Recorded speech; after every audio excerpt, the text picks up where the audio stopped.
नमस्कार। नेपाल स्रष्टा समाज र राजेन्द्र सुवेदी स्मृति सभाको संयुक्त आयोजनामा प्रस्तुत राजेन्द्र स्मृति साहित्य सभा कार्यक्रममा जोडिनुहुने, हामीलाई हेर्नुहुने र सुन्नुहुने नमस्कार। सम्पूर्ण श्रोता, दर्शक तथा आदरणीयहरूप्रति हार्दिक नमस्कार। म रञ्जना निरौला। राजेन्द्र सर हामी धेरैजनाको हुनुहुन्थ्यो। उहाँ समालोचक, निबन्धकार, उपन्यासकारका रूपमा परिचित हुनुहुन्छ।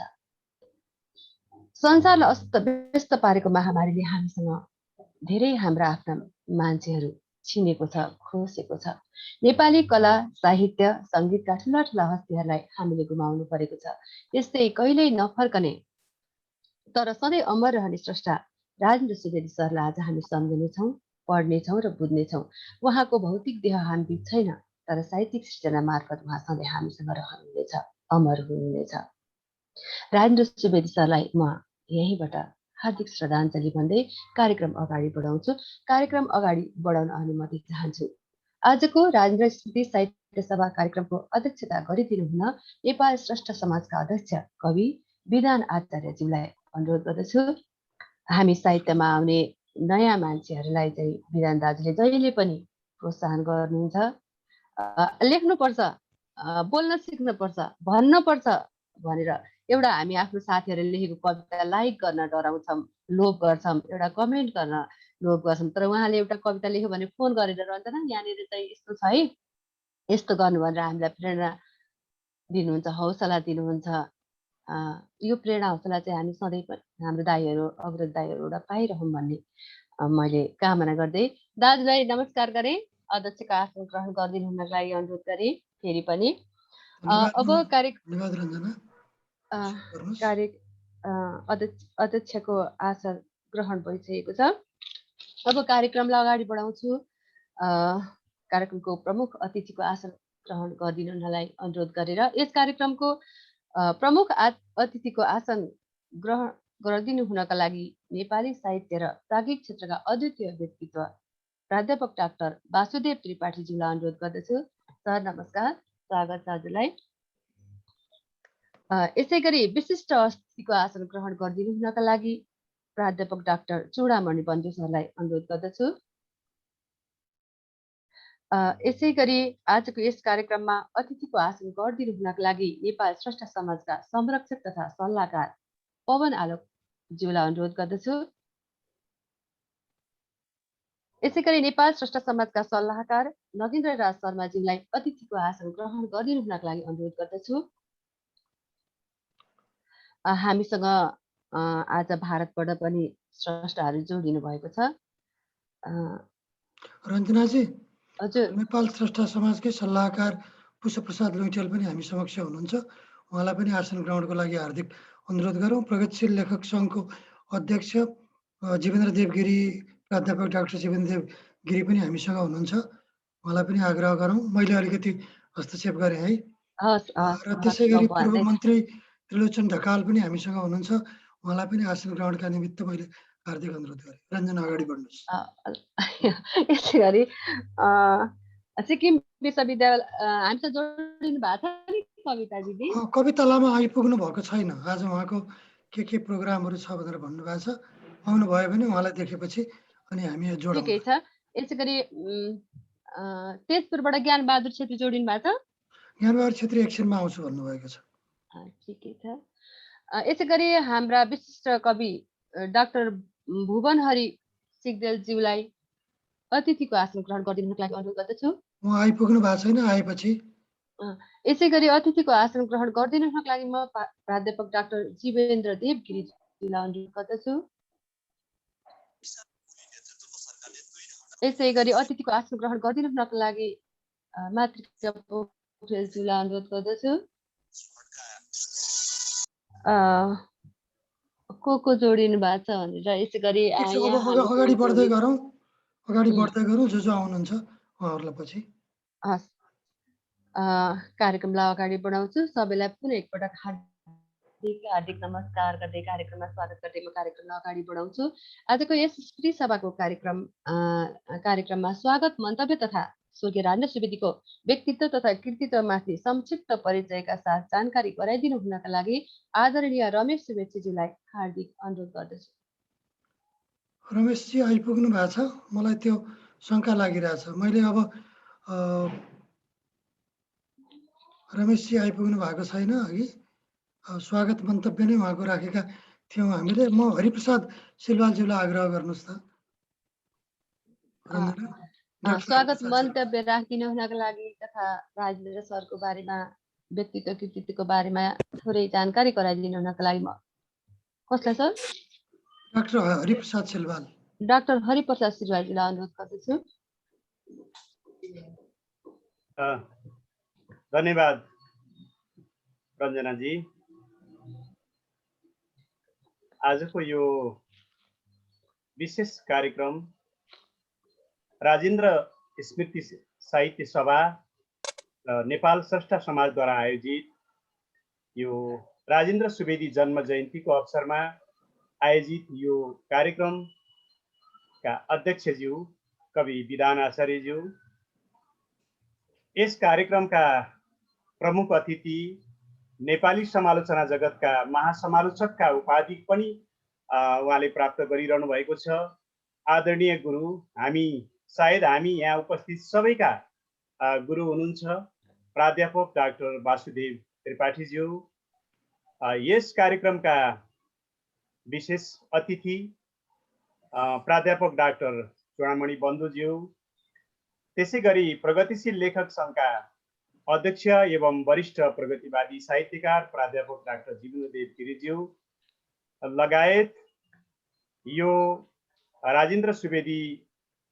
प्राध्यापक राजेन्द्र सुवेदीको जन्म जयन्तीको अवसरमा आयोजित यो स्मृति कार्यक्रममा उपस्थित रहनुभएका सम्पूर्ण साहित्य अनुरागी, राजेन्द्र सुवेदीका आत्मीय परिवारजन र नेपालभन्दा बाहिरबाट यो भर्चुअल माध्यमबाट जोडिनु भएका सम्पूर्ण महानुभावहरूलाई म सर्वप्रथम हार्दिक स्वागत गर्दछु।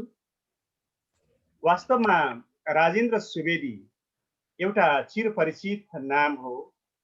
उहाँको बारेमा परिचयको धेरै ठुलो जरुरी पनि छैन, किनभने आज हामी जो जोडिएका छौँ राजेन्द्र सुवेदीलाई धेरै दृष्टिकोणबाट, धेरै कोणबाट हामीले चिन्ने व्यक्तित्वहरू यहाँ जोडिनु भएको छ। राजेन्द्र सुवेदी उहाँलाई एउटा नेपाली साहित्यको यस्तो एउटा फुलको थुङ्गाको रूपमा लिन सकिन्छ कि जताबाट उनी पनि त्यो फुलको मालाले सबैलाई चकित बनाउँछ, चाहे त्यो समालोचनाको क्षेत्रबाट होस्, चाहे उहाँको प्राध्यापकीय व्यक्तित्वको क्षेत्रबाट होस्, चाहे उहाँको सिर्जनाको क्षेत्रबाट होस्।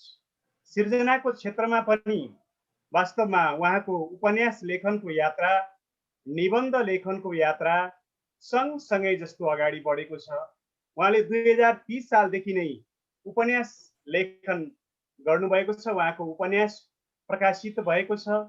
सँगसँगै उहाँको निबन्धकार व्यक्तित्व पनि त्यत्तिकै प्रखर रूपमा देखिएको छ र उहाँले आफ्नो निबन्धमा होस् या उपन्यासमा होस् या कवितामा होस् या समालोचनामा होस्, उहाँको त्यो बौद्धिक व्यक्तित्व, उहाँको त्यो गरिमामय व्यक्तित्व, उहाँको त्यो होसमय व्यक्तित्व असाध्यै मर्मस्पर्शी, असाध्यै ऐतिहासिक रूपमा अभिलेखीय, असाध्यै सान्दर्भिक र असाध्यै अनुसन्धानमुखी भएर, असाध्यै तार्किक भएर आएको छ।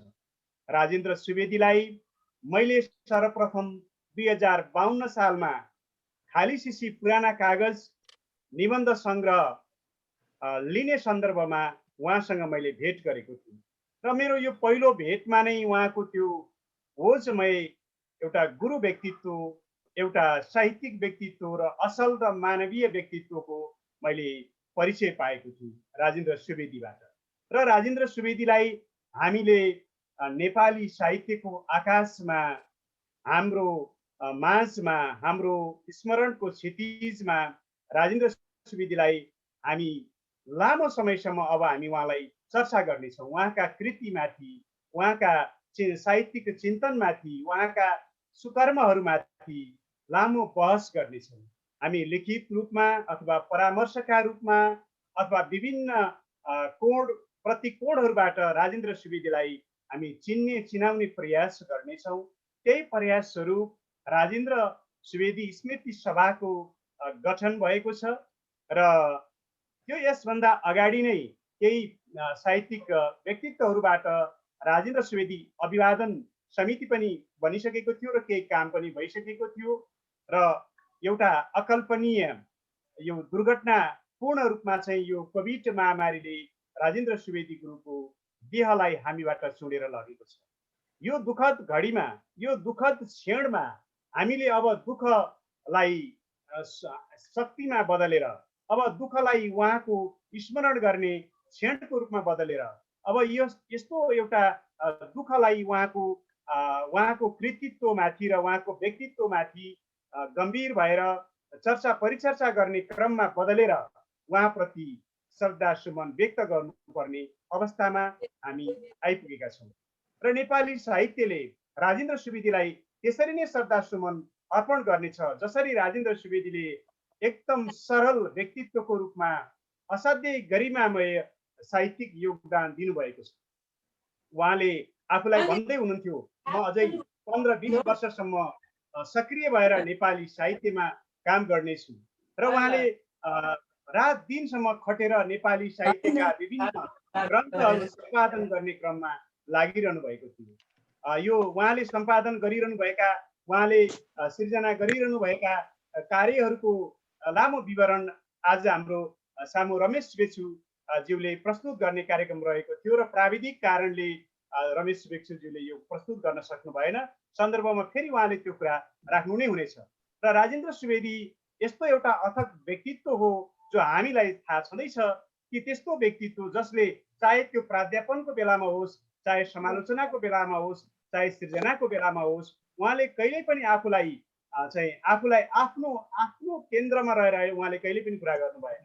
व्यक्तिगत रूपमा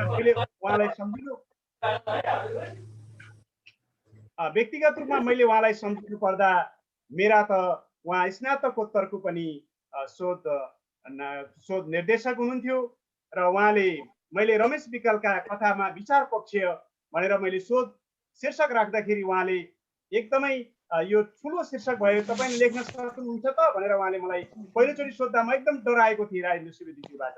त्यही डरले मलाई आज यहाँ उहाँको स्मृतिमा 2 शब्द बोल्ने एउटा आँट आएको छ र पछि मैले मेरो विद्यावारिधीको शोध निर्देशकको रूपमा पनि मैले उहाँलाई नै राखेँ र त्यो त्रिभुवन विश्वविद्यालयले अनुमोदन पनि गर्यो र उहाँले शोध निर्देशकको रूपमा पनि थुप्रै व्यक्तिहरूलाई PhD को उपाधि दिलाउने काममा चाहिँ उहाँले सहयोग गर्नुभएको छ। बौद्धिक अनुसन्धानशील रूपमा चाहिँ उहाँले काम गर्नुभएको छ।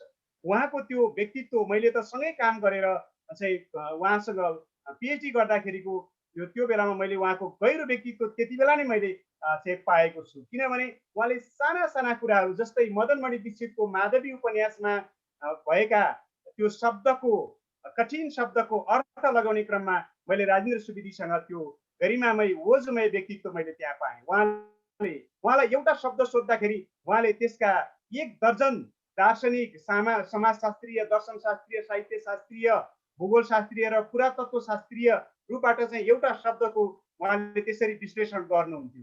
वास्तवमा कसैले उहाँले PhD गर्नुभएको छैन भनेर भनेको लेखेको सुनिन्छ, तर उहाँ आफैमा त्यो PhD भन्दा धेरै माथिल्लो स्तरको व्यक्तित्व हुनुहुन्छ भन्ने म भन्दछु र उहाँका सृजना, समालोचना र प्राध्यापन यो तीनटा व्यक्तित्वलाई हामीले चाहिँ अब अगाडि बढाउनु पर्छ, विश्लेषण गर्नुपर्छ र उहाँको व्यक्तित्वमाथि गम्भीर भएर छलफल गर्नुपर्छ।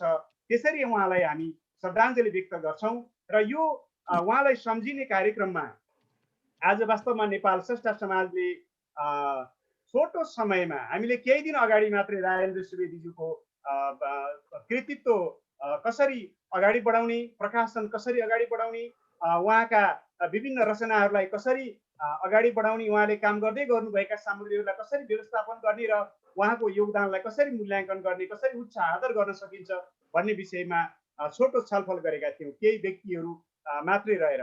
त्यो केही दिन अगाडि मात्रै चाहिँ नेपाल स्रष्टा समाजले यो राजेन्द्र सुवेदीको जन्म जयन्तीको अवसरमा एउटा विशेष कार्यक्रम गर्नुपर्छ र यो कार्यक्रमको आयोजकको रूपमा हामी गर्छौँ भनेर विधान आचार्य सरले यो कार्यक्रम आयोजना गर्नुभयो र स्मृति सभा पनि यसमा आयोजकको रूपमा सहआयोजकको रूपमा जोडिएको छ। यसरी हामीले छोटो समयमा यो आजको कार्यक्रम आयोजना गरेका छौँ।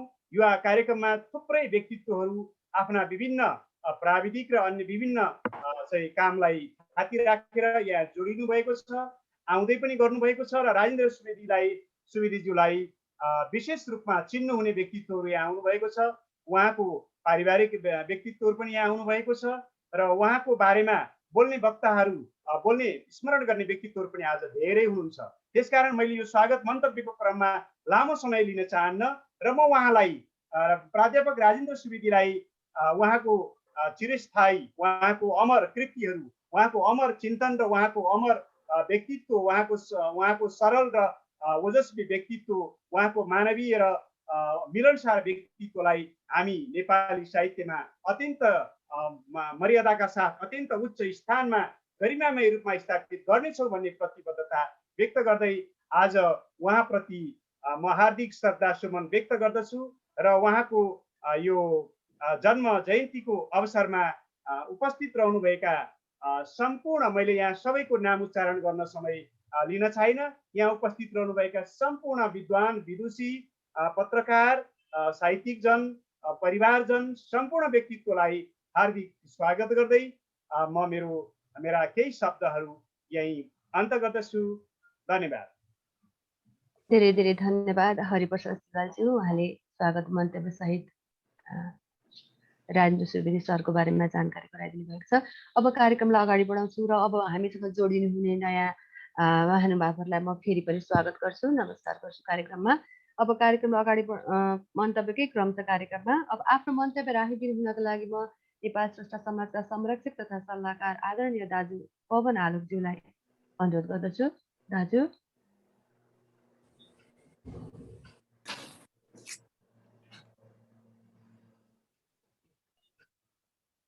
आज यो सभाका आदरणीय प्रमुख अतिथि प्राध्यापक डाक्टर वासुदेव त्रिपाठीज्यू, विशिष्ट अतिथि प्राध्यापक डाक्टर चूडामणि बन्धुज्यू, देश विदेशबाट जोडिनुभएका र राजेन्द्र सुवेदी सरको यो सभामा उहाँप्रति श्रद्धा व्यक्त गर्न उपस्थित हुनुभएका र जोडिनुभएका सम्पूर्ण आदरणीय व्यक्तित्वहरूमा हार्दिक अभिवादन व्यक्त गर्दछु।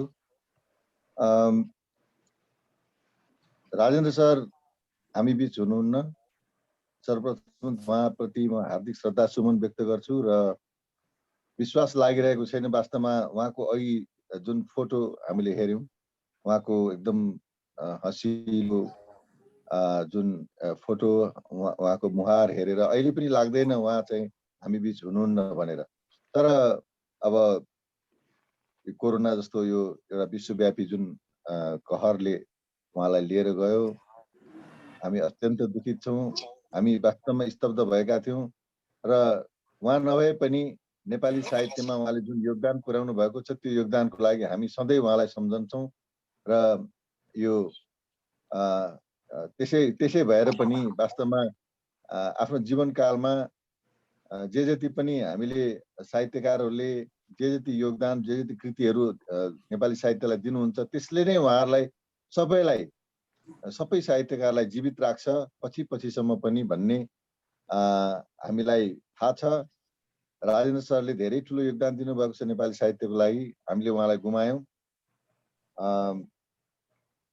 वास्तवमा नेपाल स्रष्टा समाजसँगको उहाँको सम्बन्ध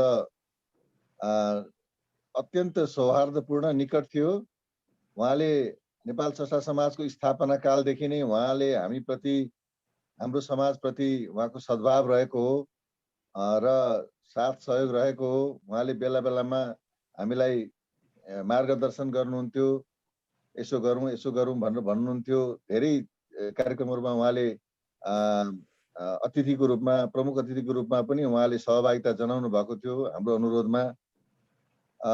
साथै भारतबाट आउनुभएका साहित्यकारहरूसँग पनि हामीलाई जोड्नुहुन्थ्यो कहिलेकाहीँ र त्यो क्रममा चाहिँ हामीले उहाँप्रति त्यसलाई पनि हामीले उहाँप्रति आभार व्यक्त गरेका थियौँ।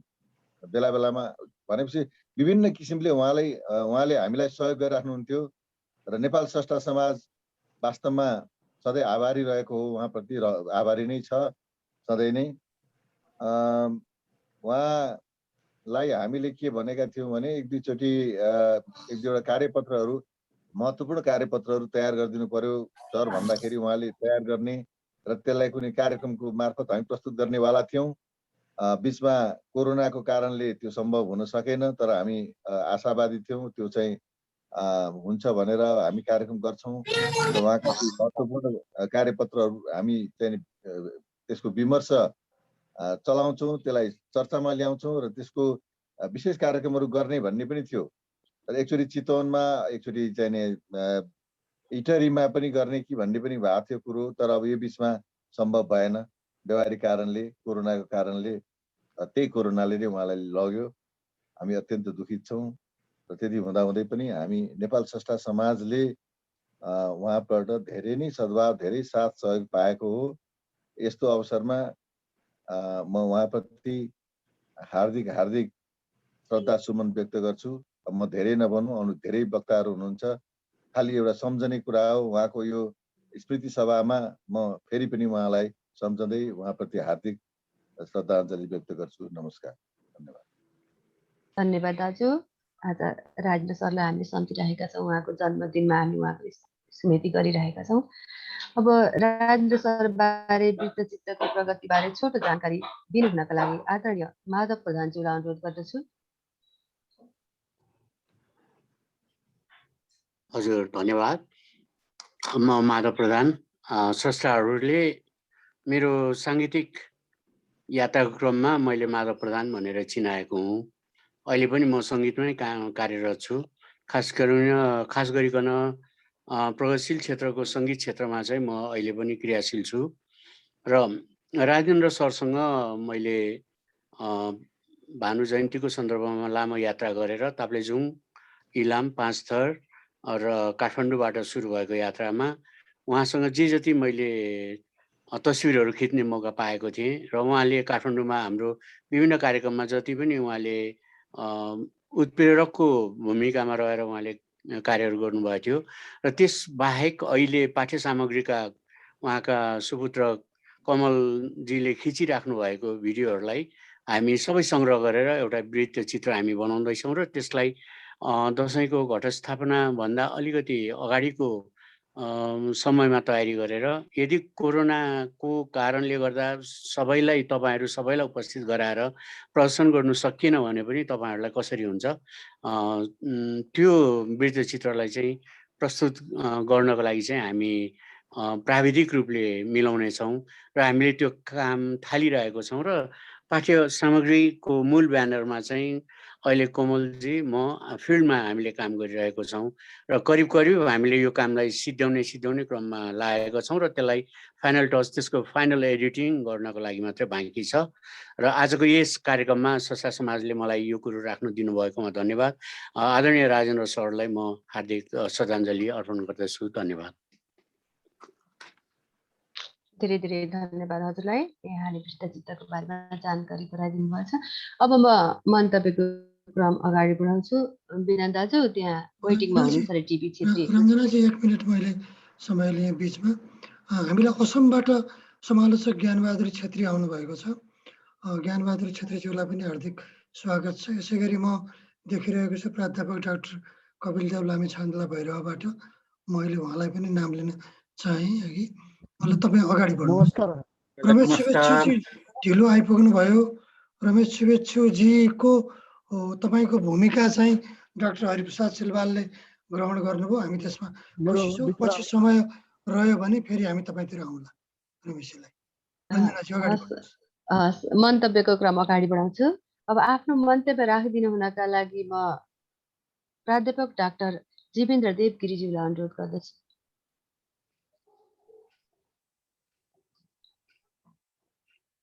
आदरणीय मेरा गुरु तथा राजेन्द्र स्मृति साहित्य सभाका अध्यक्ष डाक्टर प्राध्यापक डाक्टर वासुदेव त्रिपाठीज्यू, प्रमुख अतिथि आजका त्रिपाठी प्रमुख सर अतिथि र साथै नेपाल स्रष्टा समाजका आदरणीय अध्यक्षज्यू जसले आजको सभाको अध्यक्षता गरिरहनु भएको छ, मित्र विधान आचार्यज्यू, यहाँ उपस्थित हुनुभएका आदरणीय गुरुहरू तथा साथीहरू सबैमा मेरो अभिवादन। सर्वप्रथम म मेरा गुरु र सँगसँगै उहाँसँग सहकार्य पनि गर्ने अवसर पाएँ मैले आदरणीय अग्रज प्राध्यापक राजेन्द्र सुवेदीज्यूप्रति हार्दिक श्रद्धाञ्जली अर्पण गर्दछु। आज उहाँ हुनुहुन्न र यसले नेपाली साहित्य जगत, सिङ्गो बाङ्मय जगतलाई शोकाकुल बनाएको छ र उहाँ यति छिटै हामीबाट बिदा हुनुहुन्छ भन्ने हामी कसैलाई लागेको थिएन। तर कोरोना जुन विश्वव्यापी रूपमा फैलिरहेको छ यसले उहाँलाई हामीबाट छुडेर लग्यो। तर उहाँ गए पनि उहाँले गरेका सुकृतिहरू, असल कामहरू र उहाँले छोडेर गएका सिर्जनाहरू तिनीहरूले उहाँलाई सदा जीवित राखिरहनेछन् र उहाँ नेपाली साहित्य जगतमा अमर भइरहनुहुनेछ। उहाँसँग चेलोको रूपमा पनि मैले अध्ययन गर्ने अवसर पाएँ त्रिभुवन विश्वविद्यालय कीर्तिपुरमा 39-40 सालताक। त्यसपछि कीर्तिपुर क्याम्पसमा सँगसँगै प्राध्यापन गर्ने अवसर पनि पाएँ र कोटेश्वर क्याम्पसमा पनि मैले उहाँसँग सँगै प्राध्यापन गर्ने अवसर पाएँ र यस क्रममा उहाँसँग निकट रहेर जे अनुभूतिहरू मैले बटुलेको छु त्यो आधारमा उहाँ चाहिँ एकदम अथक परिश्रमी र नयाँ नयाँ कुराहरू जहिले सुकै पनि जान्ने रुचि राखिराख्ने र आफ्नो कुरालाई दरखरो स्पष्ट रूपमा अभिव्यक्त गर्ने एउटा प्राज्ञिक व्यक्तित्वको रूपमा म उहाँलाई चिन्दछु। विभागीय अध्यक्षको गरिमामय पद, विभिन्न क्याम्पसको क्याम्पस प्रमुखको पद, देश विदेशका विश्वविद्यालयका पाठ्यक्रम निर्माता, सबै एउटा राष्ट्रियदेखि अन्तर्राष्ट्रिय व्यक्तित्वसम्म भइसकेको व्यक्ति। तर उहाँमा कुनै त्यो अहङ्कार थिएन, दम्भ थिएन र हामी विद्यार्थीहरूसम्म समेत र सबैलाई अझ म त सँगै पढाएँ पनि अरू विद्यार्थीहरूका लागि पनि उहाँ चाहिँ मित्रवत व्यवहार गर्नुहुन्थ्यो। उहाँलाई त्यस्तो लाग्दैन थियो, हेर्दाखेरि हुन्छ नि गरुङ्ग व्यक्ति कसरी सम्पर्क गर्ने त्यस्तो हुँदैन थियो। उहाँ चाहिँ सबैसँग मित्रवत व्यवहार गर्नुहुन्थ्यो। त्यसले गर्दाखेरि सबै मान्छेका लागि, सबैका लागि उहाँ चाहिँ प्रिय हुनुहुन्थ्यो। अघि यहाँहरूले भन्नुभयो स्रष्टा समाज एउटा संस्था भयो। यही राजधानीमा भएका तमाम संस्थाहरूमा चाहिँ बद्ध हुनुहुन्थ्यो। यसको सल्लाहकारको रूपमा, कार्यकारीको रूपमा, कार्यकारिणी समितिको जिम्मेवार व्यक्तिका रूपमा विभिन्न किसिमले उहाँ चाहिँ गाँसिनु भएको थियो र राजधानीमा हुने धेरै साहित्यिक कार्यक्रमहरूमा उहाँले महत्त्वपूर्ण अभिव्यक्तिहरू दिइरहनु भएको हुन्थ्यो र हामी चाहिँ सुनिरहेका हुन्थ्यौँ र नयाँ नयाँ कुराहरू सिकिरहेका हुन्थ्यौँ। उहाँले जसरी साहित्यका विभिन्न विधाहरूमा योगदान गर्नुभयो, जहाँ जहाँ हात हाल्नुभयो त्यहाँ त्यहाँ राम्रो काम गर्नुभयो। खास गरी निबन्ध विधामा उहाँले हात हाल्नुभयो। हास्य व्यङ्ग्यको क्षेत्रमा उहाँ त्यो क्षेत्रलाई उहाँले माथि उठाउनुभयो, धेरै माथि उठाइदिनु भयो। संस्मरणहरू आज राजेन्द्र सरले गुड बाई छाडी जानेहरूलाई भनेर लेख्नुभयो उहिले। आज हामी उहाँलाई गुड बाई गर्दैछौँ। त्यसको पीडा हामी सबैलाई महसुस भइरहेको छ र धेरैलाई संस्मरण पनि, उहाँका संस्मरणहरू, जीवनीहरू पनि उहाँले लेख्नुभएको छ र समालोचनाको क्षेत्र अत्यन्तै उहाँको महत्त्वपूर्ण क्षेत्र रह्यो। त्यसले विद्यार्थीहरू लगायत बाहिर अध्येताहरू जसले चाहिँ नेपाली साहित्यका बारेमा जानकारी राख्न चाहनुहुन्छ उहाँहरूका लागि महत्त्वपूर्ण खुराक प्राप्त गरेको छ, दिएको छ। उपन्यासका क्षेत्रमा, आख्यानका क्षेत्रमा आउँदो शोध समालोचना सिर्जना विधिहरू, समालोचना शोध विधिहरू त्यहाँसम्म पनि उहाँ तन्किएर चाहिँ आफ्नो समालोचकीय व्यक्तित्वलाई चाहिँ उहाँले उजागर गर्नुभएको छ। हामीलाई लागिरहेको थिएन कविता अलि पछि उहाँले सुरु गर्नुभयो जस्तो लाग्थ्यो, तर महाकाव्यसम्म, खण्डकाव्यहरूसम्म अरू साथीहरूसँग पनि मिलेर खण्डकाव्य लेख्नुभयो, महाकाव्य लेख्नुभयो, कवित्व शक्ति पनि उहाँसँग त्यत्तिकै रहेछ। र उपन्यास मैले एउटा शोध पत्र उहाँको बारेमा मैले नै निर्देशन गरेर लेखाएको थिएँ केही वर्ष पहिले, र उपन्यास चाहिँ उहाँले धेरै पहिले लेख्नु भएको रहेछ। त्यो कृति चाहिँ प्राप्य हुन अलि गाह्रो भयो, धेरै आउट अफ डेट भइसकेर होला, तर उपन्यास उहाँले धेरै पहिले आख्यानमा हात हाल्नु भएको रहेछ। त्यसो भएर उहाँले यो विभिन्न विधाहरूमा, नेपाली साहित्यको विभिन्न विधामा हात हाल्नुभयो र कृतिपुरमा आज एमफिलको पढाइ भइरहेको छ, स्नातकोत्तर तहभन्दा माथि नेपाली केन्द्रीय विभागमा। त्यो राजेन्द्र सरको विशेष देन हो। त्यस कार्यक्रमका लागि उहाँ निकै लाग्नुभयो र त्यसलाई एउटा सफल कार्यक्रमका रूपमा आज थुप्रै विद्यार्थीहरू अहिले एमफिल गरिरहनु भएको छ। र पिएचडी कार्यक्रम, अघि साथीहरूले भन्नुभयो पिएचडी त उहाँले गर्नु भएन, तर धेरैलाई पिएचडी गराउनु भयो, पिएचडी गर्नेहरूका गुरु हुनुभयो। त्यसो भएर पिएचडी नगरे पनि पिएचडी भन्दा माथिल्लो तहको एउटा व्यक्तित्व उहाँको थियो र उहाँले सिक्किम विश्वविद्यालयमा, पश्चिम बङ्गाल विश्वविद्यालयमा त्यहाँसम्म गएर आफ्नो सेवा प्रदान गर्नुभयो। काठमाडौँका विभिन्न स्नातकोत्तर क्याम्पसहरूको कार्यक्रम सुदृढ गर्नका लागि रत्नराजी क्याम्पस म सम्झिन्छु, म पनि आफैले पनि पढाएको थिएँ केही समय त्यहाँ, र ती विभिन्न क्याम्पसहरूमा गएर पनि उहाँले आफ्नो प्राज्ञिक योगदान गर्नुभयो। र सम्पादन वाङ्मय पत्रिका नेपाली विभागको महत्त्वपूर्ण पत्रिका हो त्यो चाहिँ एक किसिमले अनुसन्धानात्मक जर्नल हो, त्यसको सम्पादन गर्नुभयो उहाँले, र अरू पनि तमाम पत्र पत्रिकाहरूको उहाँले सम्पादन गर्नुभयो। र पछिल्लो समयमा उहाँले प्रविधिसँग नजिक भएर कम्प्युटरका माध्यमबाट पनि उहाँले आफ्नो कामहरू अघि बढाइरहनु भएको थियो। र त्यो पुस्ताको, आज राजेन्द्र सर बाँच्नु भएको भए 78 वर्ष पुग्नुहुन्थ्यो आजको दिन, त्यो उमेरको व्यक्तिले पनि प्रविधिसँग नजिकिएर त्यो अरूका लागि पनि प्रेरणा हुन्थ्यो। हामी कहिलेकाहीँ उहाँ कहाँ जाँदा कम्प्युटरमा हात चलाइराखेको देख्दा हामी समेत प्रेरित हुन्थ्यौँ। त्यो पुस्ताको व्यक्तिले प्रविधिलाई कजाएर आफ्नो लेखनलाई बाहिर ल्याइराखेको देख्दाखेरि हामीलाई पनि प्रेरणा हुन्थ्यो, हामीले पनि गर्नुपर्ने काम हो भन्ने अरूहरूलाई पनि उत्साह हुन्थ्यो। यसरी एउटा ताप्लेजुङमा जन्मिएर शिक्षाका लागि संस्कृत शिक्षादेखि लिएर यतातिरको आधुनिक शिक्षासम्ममा अनेक सङ्घर्षहरू गर्दै विद्यालय शिक्षक हुँदै र विश्वविद्यालयसम्म आएर जुन राष्ट्रिय व्यक्तित्व आज गर्नुभयो गुरुले, र उहाँको विद्यार्थी हो भन्न पाउँदा म गर्वको महसुस गर्दछु। र मेरै संयोजकत्वमा हामीले केही 72 सालतिर राजेन्द्र सुवेदी अभिवादन समिति पनि बनाएका थियौँ र उहाँको अभिवादन पनि गऱ्यौँ हामीले। रमेश शुभेच्छुजीले राजेन्द्र सुवेदीका आयाम भन्ने एउटा किताब पनि लेख्नुभयो। हामी अभिनन्दन ग्रन्थ त्यतिखेरै प्रकाशित गर्न चाहन्थ्यौँ, तर अब विभिन्न कारणले त्यो हुन सकेन।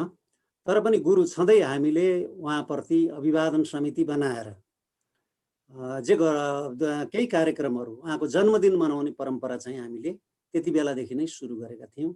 र आज स्रष्टा समाजले अस्ति भर्खरै हाम्रो यो गठन भएको छ र त्रिपाठी सरको नेतृत्वमा राजेन्द्र सुवेदी यो स्मृति सभा भन्ने एउटा संस्था, सभा भन्नाले मैले अघि भनेको त्यो समितिलाई बुझाउनका लागि सभा भनेको, त्रिपाठी सरको नाम लिँदा विधान सर अध्यक्ष यता हुँदै हुनुहुन्छ, त्यो एउटा सभा भन्ने एउटा समिति बनेको छ र त्यो समितिको सभाको नेतृत्व हामीले त्रिपाठी सरलाई दिएका छौँ। र त्यसै दिन यो छलफल हुँदा त्यो सभा जन्मियो र त्यही सभामा विधान सर समेत सम्मिलित हुनुहुन्थ्यो र उहाँले आजको कवि गोष्ठी चाहिँ स्रष्टा समाजले गर्ने भन्ने कुरा गर्नुभयो।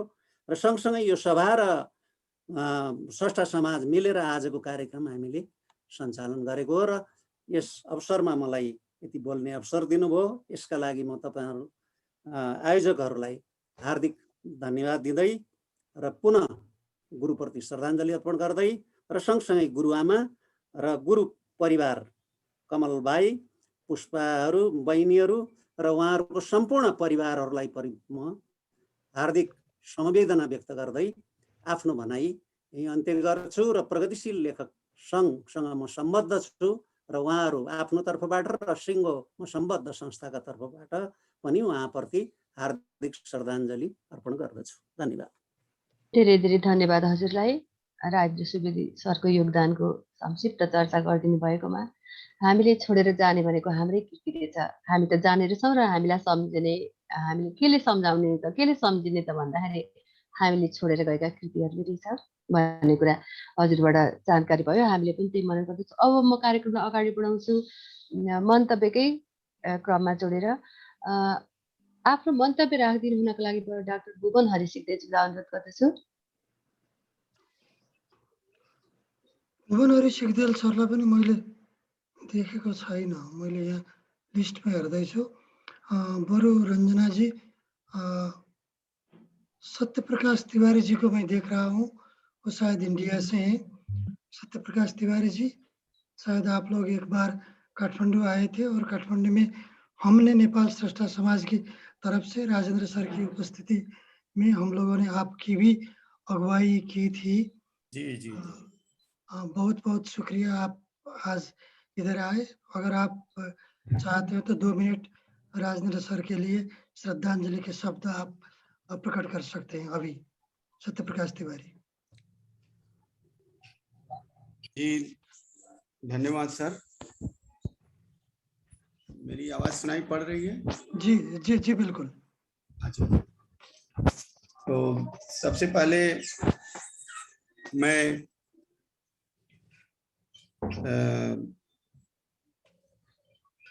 सर की स्मृतियों के प्रति, आदरणीय राजेंद्र सुवेदी सर की स्मृतियों के प्रति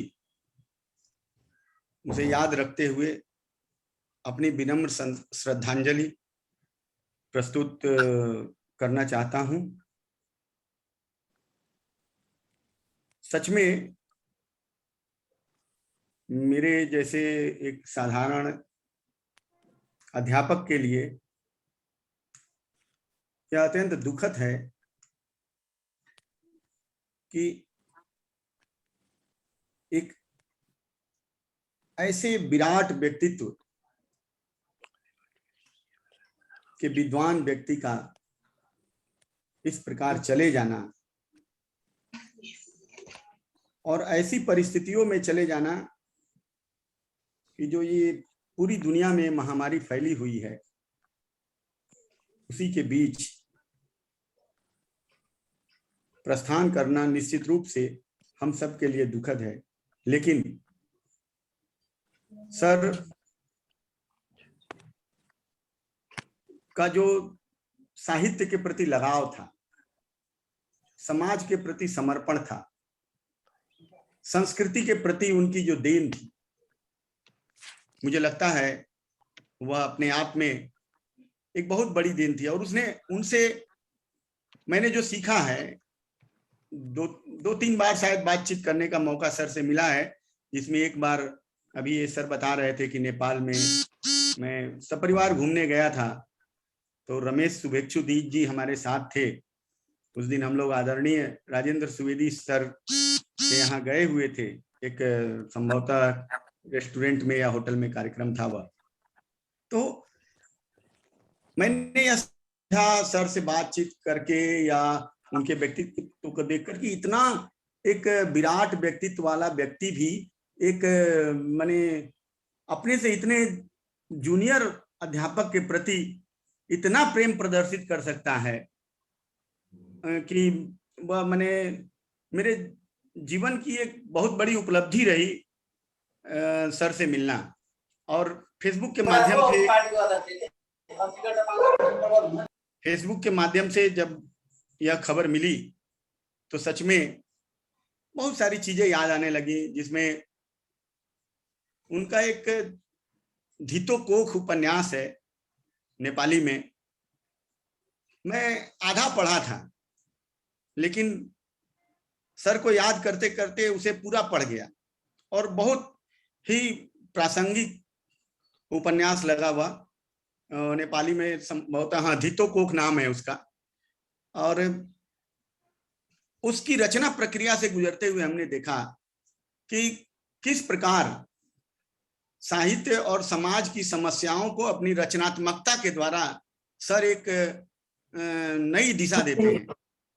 और आज जैसा कि इस कार्यक्रम से मुझे सूचना मिली है कि अभी मैं देख भी रहा हूं, नारायण जी भी यहाँ कोलकाता से जुड़े हुए हैं, हमारे मित्र हैं, और त्रिभुवन चंद्र बागले जी भी हैं, रमेश जी हैं, कई लोगों को मैं देख रहा हूं।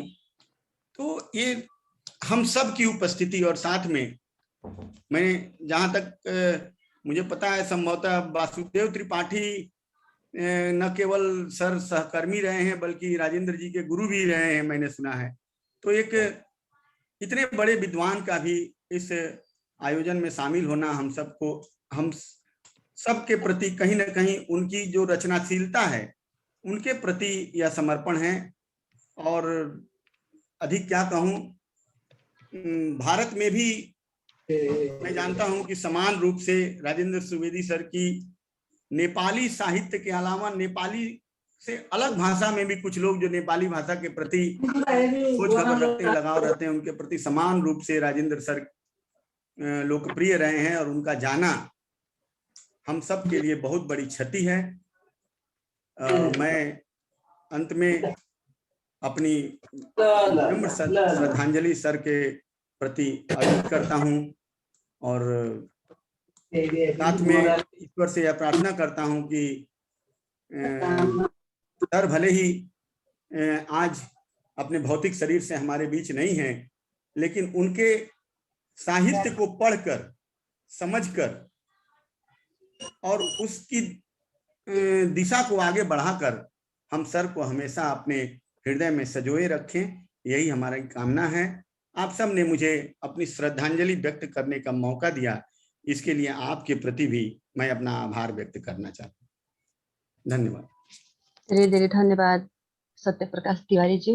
आज हामी राजेन्द्र सरलाई सम्झना गरिरहेका छौँ। हामी माझ उहाँ हुनुहुन्न, त्यही पनि उहाँले छोडेर गएका, उहाँले हामीलाई मार्गदर्शन गरेका कुराहरू हामीमा छन्। हामी त्यही कुरा आज एक अर्काप्रति हामी सेयर गरिरहेका छौँ। यहाँलाई धेरै धेरै धन्यवाद। हामीसँग अहिले जोडिनु भएको छ असम तेजपुरबाट ज्ञानबहादुर छेत्री, कोलकाताबाट नारायण हुमागाई। उहाँहरूलाई म कार्यक्रममा स्वागत गर्दछु। मैले यहाँबाट देख्न सकिरहेको छुइनँ, लिमिट मात्रै देखाउँछ कम्प्युटरमा, नदेखे पनि उहाँहरूलाई मैले स्वागत गरेँ। आज हामी राजेन्द्र सुवेदी सरलाई सम्झिरहेका छौँ। राजेन्द्र सुवेदी सर कसकोबाट डिस्टर्ब आइरहेछ, बन्द गरिदिनु भएदेखि हुन्थ्यो। राजेन्द्र सुवेदी सरको बारेमा आफूले देखेका, जानेका, मनन गरेका केही कुराहरू राखिदिनु हुनका लागि म असम तेजपुरका समालोचक ज्ञानबहादुर छेत्रीज्यूलाई अनुरोध गर्दछु।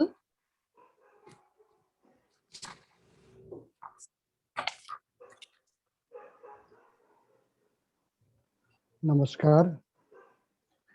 सर्वप्रथम त म नेपाल स्रष्टा समाजका अध्यक्ष विधान आचार्यज्यू, सचिव जानु धितालजी,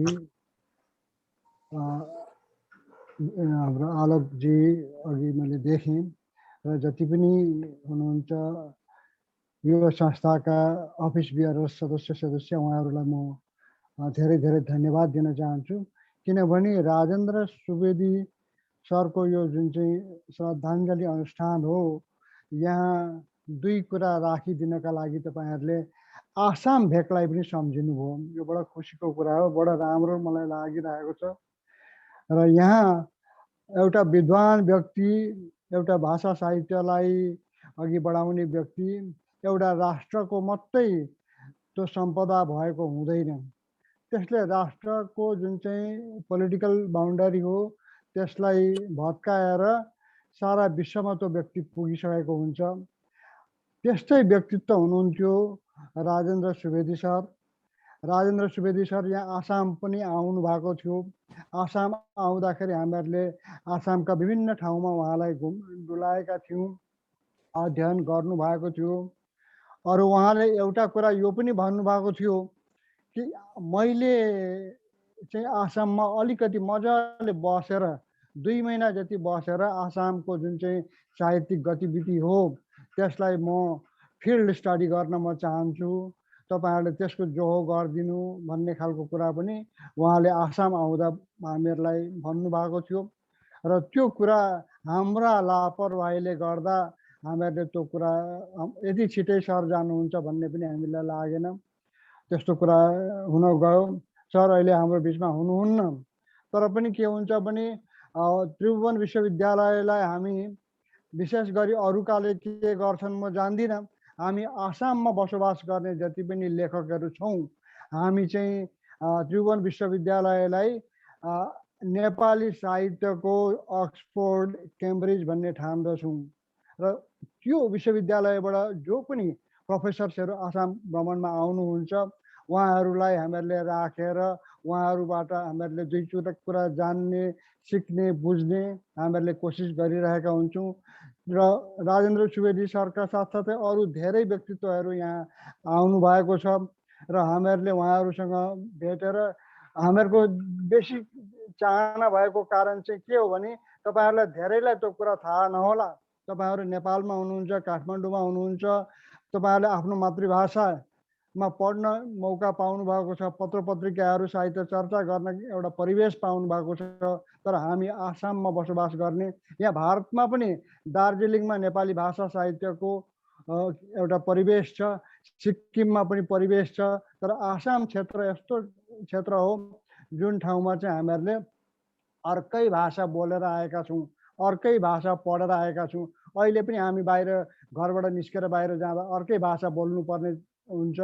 हामीहरूले आफ्नो कार्यालयमा जब पनि काम गऱ्यौँ त्यो कार्यालयमा हामीहरूले अर्कै भाषा बोलेका हुन्छौँ, नेपाली भाषा बोलिरहेका हुँदैनौँ।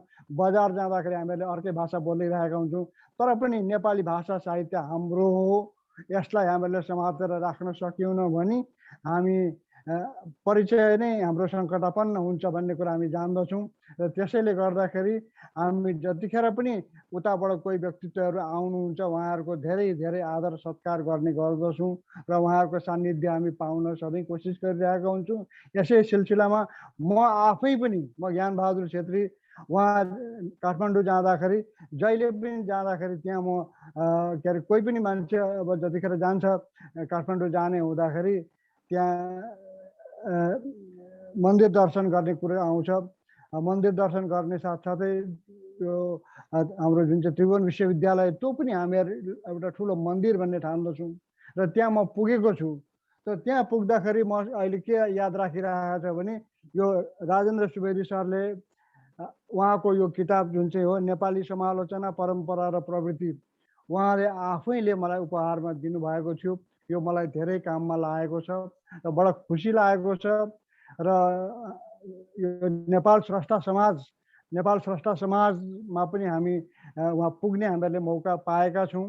असम नेपाली नाट्य सम्मेलनको एउटा टोलीलाई डाक्टर गोविन्दराज भट्टराई सरले हाम्रो विधान आचार्यजी, आलोकजी र अरू जानुजी उहाँहरूले हामीहरूलाई त्यहाँ धेरै व्यक्तित्वहरूसँग भेट गर्ने मौका दिलाइदिनु भयो र यस्तो एउटा हामीहरूको सम्पर्क एउटा बनियो। आसाम हामी एकदम पछाडिएको मुलुक भए पनि भाषा साहित्य संस्कृतिबाट अलिकति एउटा झिनो एउटा सूत्रले हामीहरू बाँधिएर बसेका छौँ र त्यस्तैका बिचमा पनि यहाँ के हुन्छ भने तपाईँहरूले सम्झिनु भयो, बडा खुसी लाग्यो। राजेन्द्र सुवेदी सर अहिले हुनुहुन्न, सशरीर उहाँ हुनुहुन्न, तर मलाई लाग्छ एउटा स्रष्टा, एउटा लेखक, एउटा समालोचक, त्यो उसको मृत्यु, उसको शारीरिक मृत्यु हुनसक्छ तर त्यो सधैँ अमर रहन्छ उसका कृतिहरूमा, उसका कार्यहरूमा। उसले जति पनि पिएचडी उहाँले सरले जन्माउनु भएको छ, जति पनि उहाँका छात्र छात्राहरू विभिन्न ठाउँमा हुनुहुन्छ र जति पनि उहाँका कृतिहरू छन् ती कृतिहरूको बिचमा उहाँ सधैँ बाँचेर रहनुहुन्छ। म यति नै कुराहरू राख्दै यिनै शब्दले सरलाई म मेरो श्रद्धा अर्पण गर्दै मेरा दुई कुरा यतिमै समाप्त गर्दछु। धन्यवाद। धेरै धेरै धन्यवाद यहाँलाई। यहाँले आसाममा बसेर पनि राजेन्द्र सरको बारेमा आफूले बिताएका पलहरू, उहाँले लेखेका किताबहरूको बारेमा जानकारी गराइदिनु भयो, अझ भनौँ न सम्झना गर्नुभयो। यहाँलाई धेरै धेरै धन्यवाद। र म कार्यक्रमलाई अगाडि बढाउँछु मन्तव्यकै क्रम जोडेर। हामीसँग कलकत्ताबाट हुनुहुन्छ नारायण हुमागाई। 2 मिनटमा राजेन्द्र सरलाई सम्झिदिनु हुनको लागि म नारायण हुमागाईलाई अनुरोध गर्दछु। मैले देखेको त छुइनँ यहाँ, हजुर जोडिनु हुन अनुरोध गरेँ। हजुर नमस्कार। मेरो आवाज सुनिएको छ नि? सुनिएको छ, सुनिएको छ। हजुर। सर्वप्रथम त आज यो स्रष्टा समाजको आयोजनामा यो कार्यक्रम राख्नुभयो। आजको कार्यक्रमका अध्यक्ष लगायत अब यहाँ मुख्य अतिथि जस्तै अब वासुदेव त्रिपाठी सर हुनुहुन्छ, जीवेन्द्र गिरिजीहरू हुनुहुन्छ, अब विभिन्न स्रष्टाहरू हुनुहुन्छ। मैले सबैको नाम लिन चाहिनँ, सबैलाई एकमुष्ट मेरो अभिवादन, नमस्कार।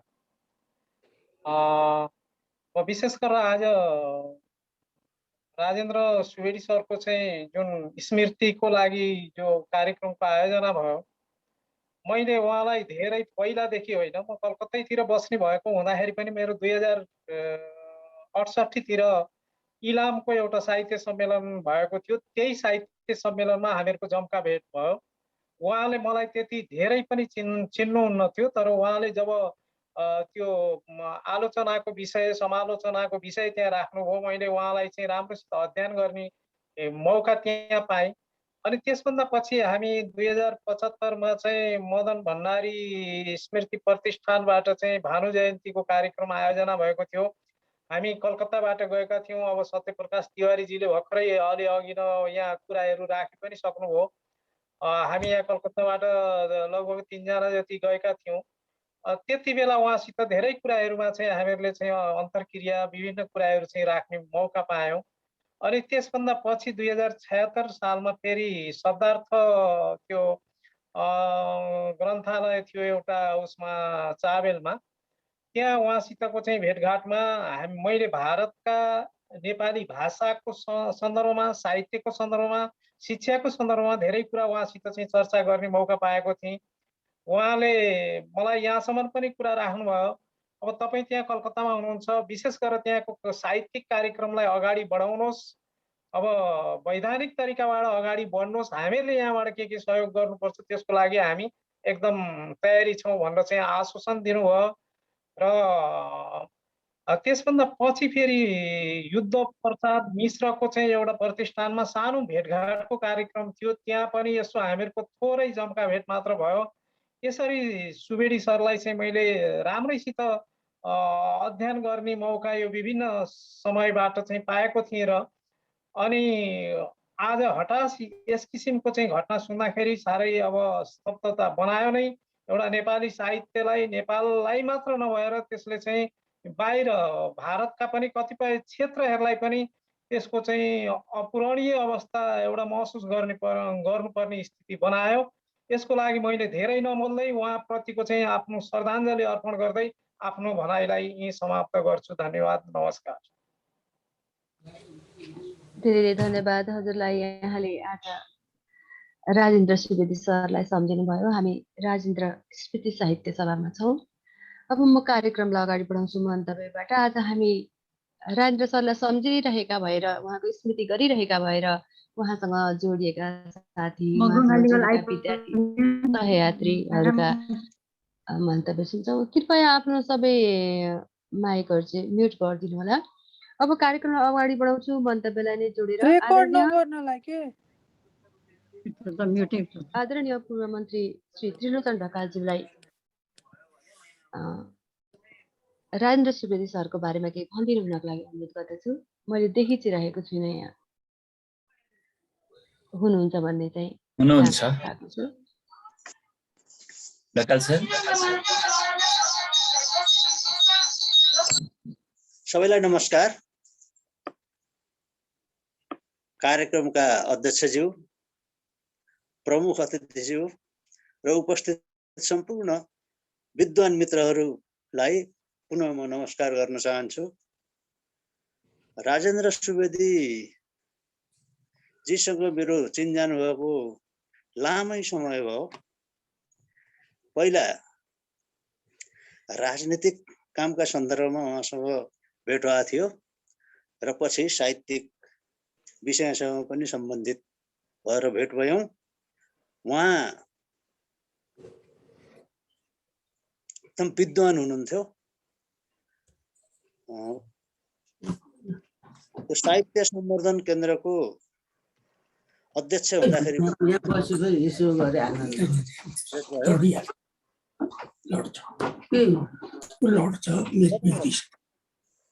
उहाँको अब यो कोरोना कालमै उहाँको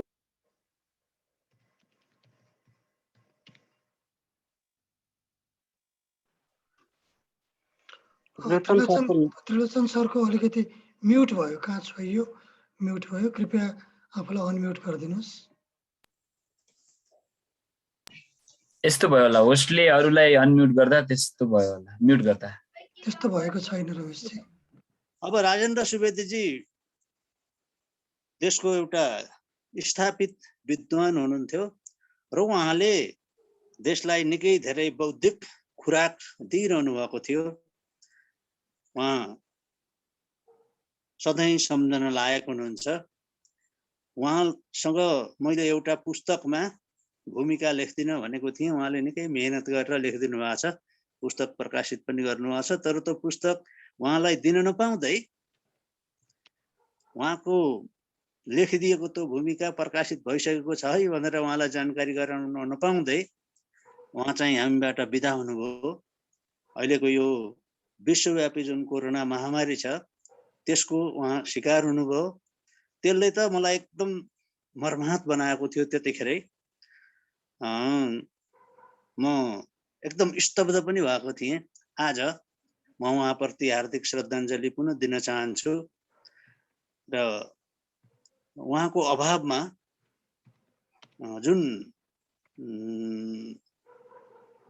खालीपन चाहिँ प्रकट भएको छ त्यो अब यहाँहरू सबै विद्वानहरूले त्यो पुरा गर्नुहुनेछ भन्ने विषयमा म विश्वस्त छु। म यो साहित्यिक क्षेत्रमा भर्खर सिक्दैछु तपाईहरुसँग। त्यही सिक्नको निम्ति पनि म यहाँ उपस्थित भएको हुँ र मैले धेरै अहिले समय लिन चाहन्न। म उहाँप्रति पुनः हार्दिक श्रद्धाञ्जली अर्पण गर्दै मेरो भनाइ यही अन्त्य गर्न चाहन्छु। हस्त धन्यवाद, नमस्कार। धेरै धेरै धन्यवाद आदरणीय त्रिलोचन ढकालज्यू। हामी आज स्मृति सभामा छौँ। राजेन्द्र सरलाई हामी सम्झिरहेछौँ। अब हामी स्मृति सभाको यो मन्तव्यको कार्यक्रमलाई अगाडि बढाउँछौँ। हामी राजेन्द्र सुवेदी सरको परिवारसँग जोडिएर विधान दाजु कमलजीलाई, कमल सुवेदी उहाँको छोरा, उहाँको छोरा कमल सुवेदी जोडिनु भएको छ हामीसँग। कमल सुवेदीज्यू, आज हामी राजेन्द्र सुवेदी सरलाई सम्झना गरिरहेका छौँ। हजुरकोबाट पनि एक छोटो आफ्नो बुवाको सम्झनामा 2-4 शब्द भनिदिनु हुनको लागि अनुरोध गर्छु। मैले देखेको चाहिँ छुइनँ।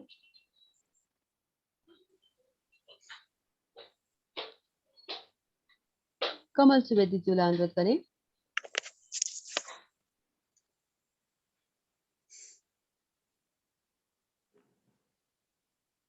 कमलजी अथवा उहाँको छोरीहरू को हुनुहुन्छ? गीताजी पनि हो कि? विधान सर सुन्यो आयो अहिले? कमलजी आयो, बोल्नुहोस्। विधान सर आयो? आयो आयो ल आयो कमलजी। हजुर हजुर, यस गरिमामय स्मृति सभाका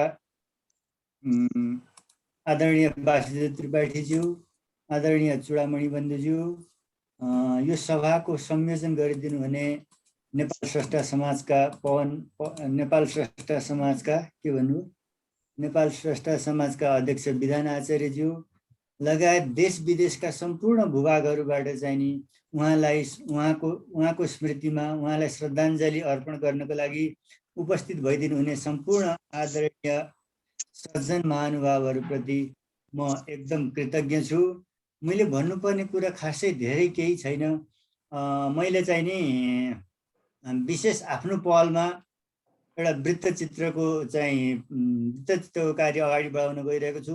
तर यो दुर्भाग्य के भइदियो भने उहाँको जीवनकालमै यो वृत्तचित्र बनाउने प्रस्ताव आदरणीय माधव प्रधानज्यूले राख्नु भएको थियो। त्यो अब त्यो समय भनेको कहिले होला भने यो तिहार पछि मङ्सिर पुसतिर होला सायद। तर त्यो त्यतिखेर पनि हामीले केही सामग्रीहरू त हामीले सङ्कलन गरिसकेका थियौँ। जस्तो हाम्रो उहाँको जन्मस्थल पाँचथर जिल्लाको उहाँ जन्मिनु भएको घर मात्र होइन, उहाँ जन्मिनु भएको स्थान जुन चाहिँ खाटमा चाहिँ उहाँ जन्मिनु भएको थियो त्यसको पनि हामीले फोटो खिचेर ल्याइसकेका थियौँ। त्यसै गरी उहाँले अध्ययन गर्नुभएको कालिम्पोङको कुमुदिनी होम्स संस्कृत स्कुलको पनि हामीले फोटोहरू खिचेर ल्याइसकेका थियौँ। उहाँले शास्त्री पढ्नु भएको भारतको वाराणसीको चाहिँ नि वाराणसी संस्कृत विद्यालयको पनि विश्वविद्यालयको फोटो पनि हामीले तयार गरेर ल्याइसकेका थियौँ, जुन आज सम्पूर्णानन्द विश्वविद्यालयका नामले प्रख्यात छ। त्यो तयार हुँदै पनि के भयो, अब यस्तै भयो। अनि बिचमा चाहिँ अलिअलि काम अघि बढ्दै रोकिँदै गइरहेको थियो। यसै बिचमा कोरोना महामारीको चाहिँ प्रकोप विश्वव्यापी भयो र त्यसले विश्वव्यापी त भयो, त्यसले उहाँलाई समेत चाहिँ छिनेर लिएर गयो। त्यसैले उहाँलाई त्यो हामीले गरेको कार्य उहाँलाई देखाउन नसकेकोमा अहिले हामीलाई निकै ठुलो पीडा भइरहेको छ। तर अब के गर्ने, परिस्थितिले त्यस्तै भयो। त्यसलाई हामी तदारुकताका साथ हामी त्यसलाई पूर्णता दिनको लागि हामी चाहिँ अहिले लागिरहेछौँ। सकेसम्म त आजैका मितिमा चाहिँ त्यसलाई सार्वजनिक गर्ने योजना थियो हाम्रो। तर त्यो कोरोनाको महामारीको कारणले फिल्डमै उत्रेर हलमै आएर चाहिँ त्यसलाई अवलोकन गर्नको लागि अहिले वातावरण अलिक नमिल्ला जस्तो भएर हामीले चाहिँ त्यसलाई अलिक पछि सारेका छौँ।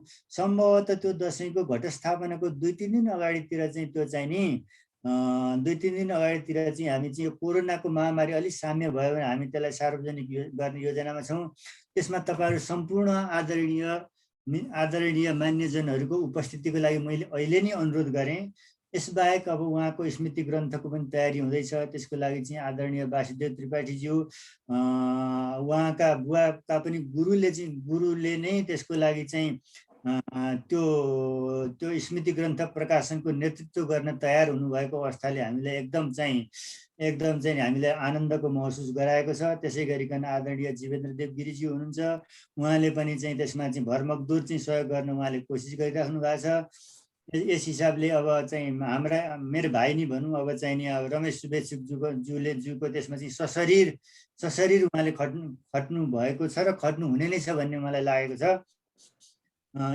कुराहरू यस्तै हुन्। अब उहाँका थुप्रै अप्रकाशित कृतिहरू पनि छन्। अब तिनलाई पनि प्रकाशनको सूर्योदयतिर लगाउनुपर्ने अवस्था छ। र अथवा एउटा कुरा चाहिँ के छ भने अब उहाँको एउटा अत्यन्त ठुलो ग्रन्थ नेपाली साहित्य कोश, त्यो चाहिँ नि लगभग A4 साइजको 1600 पृष्ठ बराबरको हुने ग्रन्थ छ। त्यो ग्रन्थको पनि प्रकाशन गर्नु नै छ। अब यसको लागि हामी तपाईँहरू सम्पूर्ण चाहिँ उपस्थित चाहिँ नि उहाँप्रति श्रद्धा भाव राख्नुहुने, नेपाली साहित्यको लागि माया गर्नुहुने तपाईँहरू सम्पूर्ण प्रति ती ग्रन्थहरूको प्रकाशन, उहाँको स्मृति ग्रन्थहरूको प्रकाशन र उहाँको बारेमा आगामी जे कार्यहरू गरिन्छ तिनमा विभिन्न किसिमले सहभागिता जनाइदिनु हुन अनुरोध पनि म अहिलेको यो घडीमा गर्दछु। र यसबिचमा आदरणीय विधान आचार्य दाइले त त्यसमा चाहिँ सहमति नै जनाइसक्नु भएको छ। यस मामलामा त हामी झनै खुसी छौँ। अब यस्तै हो। अब पछि राख्नुपर्ने कुरा केही भए राखौँला र पुनः यो कार्यक्रमको आयोजना गर्नको लागि एकदम दिलचस्पीका साथ लाग्नुहुने आदरणीय विधान दाई, रमेश शुभेच्छुज्यू, आदरणीय वासुदेव त्रिपाठीज्यू, यसै गरिकन चाहिँ नि हाम्रो जीवेन्द्र देव गिरीज्यू लगायत सम्पूर्ण प्रति चाहिँ हार्दिक धन्यवाद व्यक्त गर्दै म अहिले छोटो मन्तव्य यहीँ टुङ्ग्याउँछु। धन्यवाद। धेरै धेरै धन्यवाद हजुरलाई। राजेन्द्र सुवेदी सरले लेखेका सम्पूर्ण अप्रकाशित कृतिहरू चाँडै प्रकाशित हुन् र हामीले पनि पढ्न पाऊँ। हजुरले गर्न लागेको काम चाँडै सम्पन्न होस् भन्ने शुभेच्छा व्यक्त गर्दै कार्यक्रमलाई अगाडि बढाउँछु। म राजेन्द्र सुवेदीको व्यक्तित्व तथा कृतित्वमाथि छुटफुट केही संक्षिप्त कुराहरू राखिदिनको लागि आदरणीय रमेश शुभेच्छुज्यूलाई अनुरोध गर्दछु।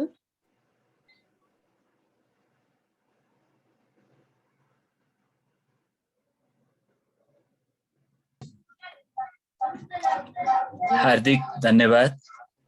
नमस्कार। यो सभाका सभाध्यक्ष आदरणीय विधान आचार्यज्यू, कार्यक्रमका प्रमुख अतिथि राजेन्द्र गुरुका पनि गुरु प्राध्यापक डाक्टर वासुदेव त्रिपाठीज्यू,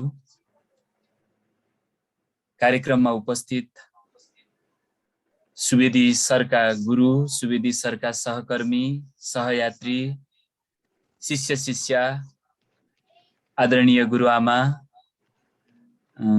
परिवारजनहरू र सम्पूर्ण सहभागीहरूमा हार्दिक न्यानो अभिवादन। यो कार्यक्रम हामीले अस्ति एउटा शोकसभा गरिसकेका थियौं र यो कार्यक्रमलाई आज हामीले जन्म जयन्तीका रूपमा मात्रै मनाउन खोज्दै पनि 3 महिना बीचको समय हुँदा यो पनि एउटा स्मृति सभा शोकसभाकै रूपमा रहेको छ।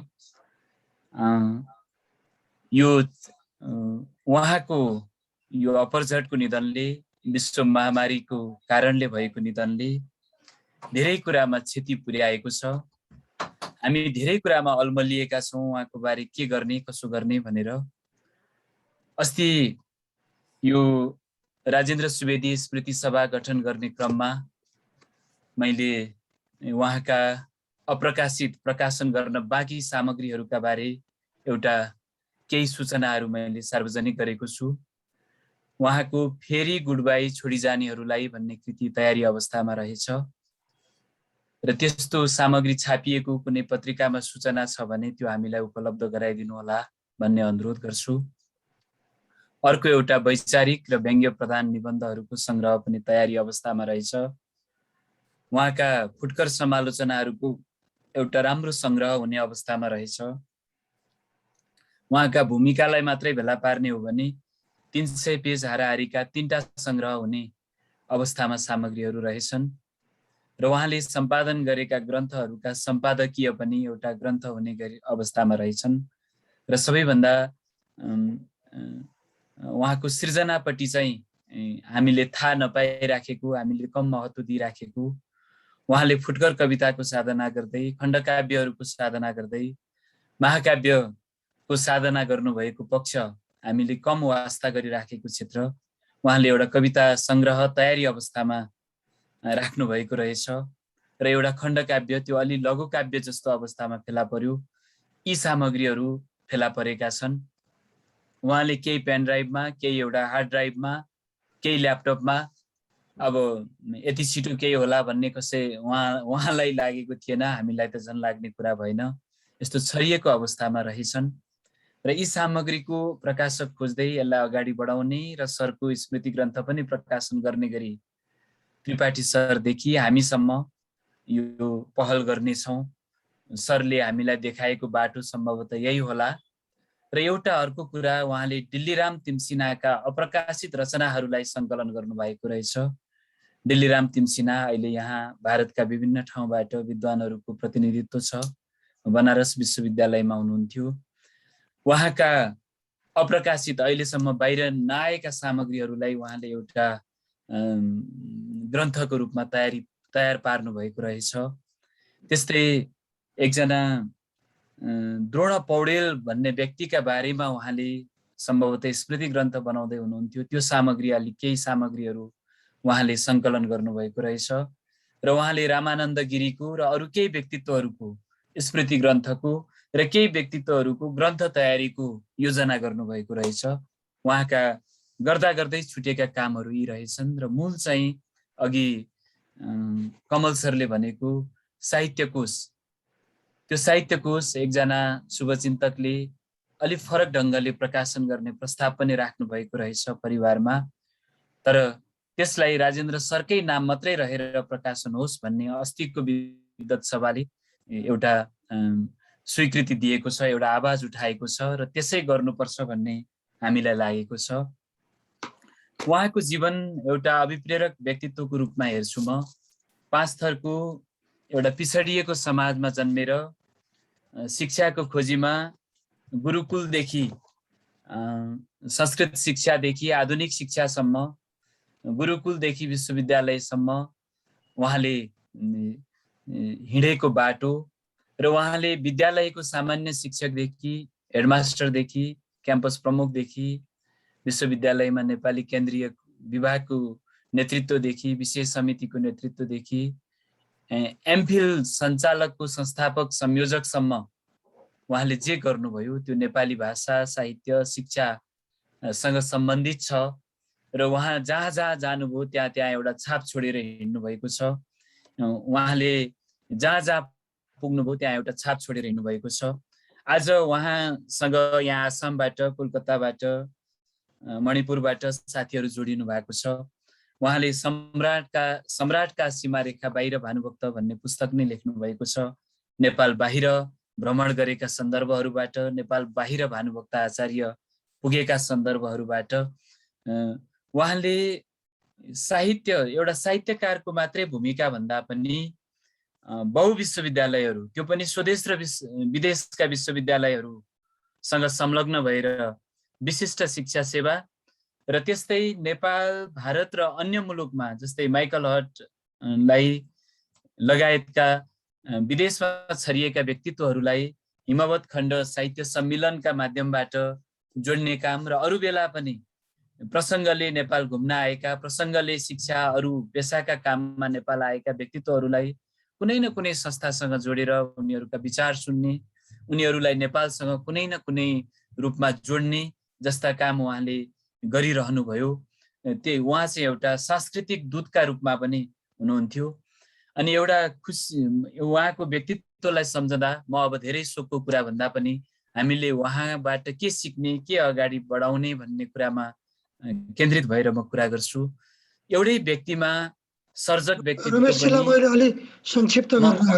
म टुङ्ग्याउँछु। सर्जक व्यक्तित्व पनि, स्रष्टा व्यक्तित्व पनि, द्रष्टा व्यक्तित्व पनि र प्राध्यापक व्यक्तित्व पनि हुनु चाहिँ यो अलिकति अनुपम व्यक्तित्व रहेछ। उहाँले यी तीनैवटा व्यक्तित्वबाट नेपाली समाजलाई, नेपाली शिक्षा क्षेत्रलाई, नेपाली संस्कृतिको रूपान्तरण पनि र नेपाली संस्कृतिको नवनिर्माणमा पनि विशिष्ट योगदान पुर्याउनु भएको छ। यो आज हामीले राजेन्द्र सुवेदी स्मृति सभा र नेपाल स्रष्टा समाजको सहकार्यमा यो कार्यक्रम आयोजना गरिराखेका छौँ। म यो संस्थाको सदस्य सचिवको नाताले यहाँहरू सबैमा आभार पनि व्यक्त गर्दछु। सुवेदी सरप्रति श्रद्धा सुमन अर्पण गर्दछु। धन्यवाद, नमस्कार। धेरै धेरै धन्यवाद रमेश सुवेदीज्यू। हामीले बाँकी भएका राजेन्द्र सुवेदीज्यूका सरको बारेमा बाँकी भएका थोरै तिनी जानकारीहरू हासिल गरेका छौँ। अब कार्यक्रमलाई अगाडि बढाउँछौँ कविता वाचनको कार्यक्रमलाई जोडेर। राजेन्द्र सुवेदी सरको कविता वाचन गरिदिनु हुनका लागि म गीता सापकोटाज्यूलाई अनुरोध गर्दछु। गीताजी। हजुर, नमस्कार। नमस्कार, सुनिएको छ? सुनिएको छ। धन्यवाद। कार्यक्रमका सभाका सभाध्यक्ष ज्यू, प्रमुख अतिथि वासुदेव त्रिपाठीज्यू लगायत सम्पूर्ण अतिथि गणहरूमा यो शोक सभाको अवसरमा राजेन्द्र सुवेदी सरकै कविता म वाचन गर्ने कोसिस गरिरहेको छु। 14वटा श्लोकको यो मेरो बाल्यकाल भन्ने शीर्षकको कविता छ। यति लामो कवितालाई समयले त हामीलाई अहिले दिँदैन। 4वटा श्लोक मात्रै म वाचन गर्दछु। मेरा बाल सखा बिते दिन जहाँ त्यही गाउँ सम्झन्छु म, साथी चारु मतिर दामुहरूका केही नाउँ सम्झन्छु म, चुत्रो काफल मल्लिडो भकिमिलो ऐसेलु सम्झन्छु म,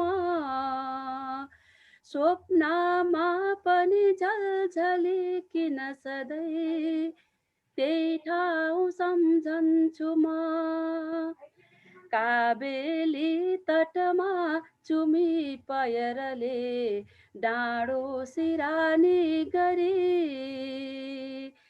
पल्टेको अमरापुरी पुरसरी गाउँ छ पाखाभरि, सल्लो 30 सालका वनहरू बसन्त रेली परी, अहिले बल्झिरहेछ दृश्य हरियो मेरा परेली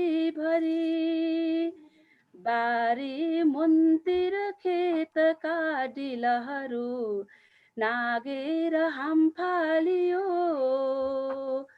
मेरो उत्तर बाल्यको वय बित्यो, खेलेर डन्डी बियो। गाई बस्तु चराउँदै वन घुमी सिम्टा टिपी खाइयो। बास्ता झाउकिरी फिरेर घरमा गाईली आइयो। मेरो मानसका सपाट मनमा जे कुरा लेखियो। अहिले छु त्यो वय भने स्वर्गीय जस्तै थियो। निष्ठाका पथमा परम्परितको अव्याप्त आस्था थियो। अहिले संस्कृतिमा भने समयको धुलो बसी मैलियो। अहिले संस्कृतिमा भने समयको धुलो बसी मैलियो। धन्यवाद। यति नै मैले वाचन गरेँ। लामो छ यो कविता। धेरै धेरै धन्यवाद हजुरलाई। हामीले राजेन्द्र सरको कविता पनि सुन्यौं। अब हामी कार्यक्रमको अन्तिम चरणमा आइसकेका छौँ। आजको यो राजेन्द्र स्मृति सभा कार्यक्रमका प्रमुख अतिथि वासुदेव त्रिपाठीज्यूलाई विषयगत मन्तव्यको लागि अनुरोध गर्दछु। वासुदेव सर। धन्यवाद। सुनिन्छ? राम्रो सुनिन्छ।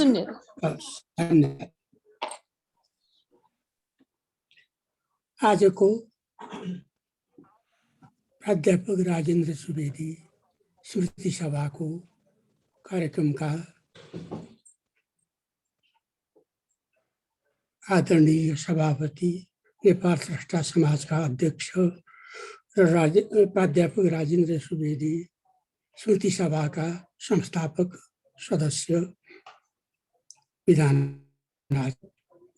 साथै वरिष्ठ कवि र बहुमुखी प्रतिभा,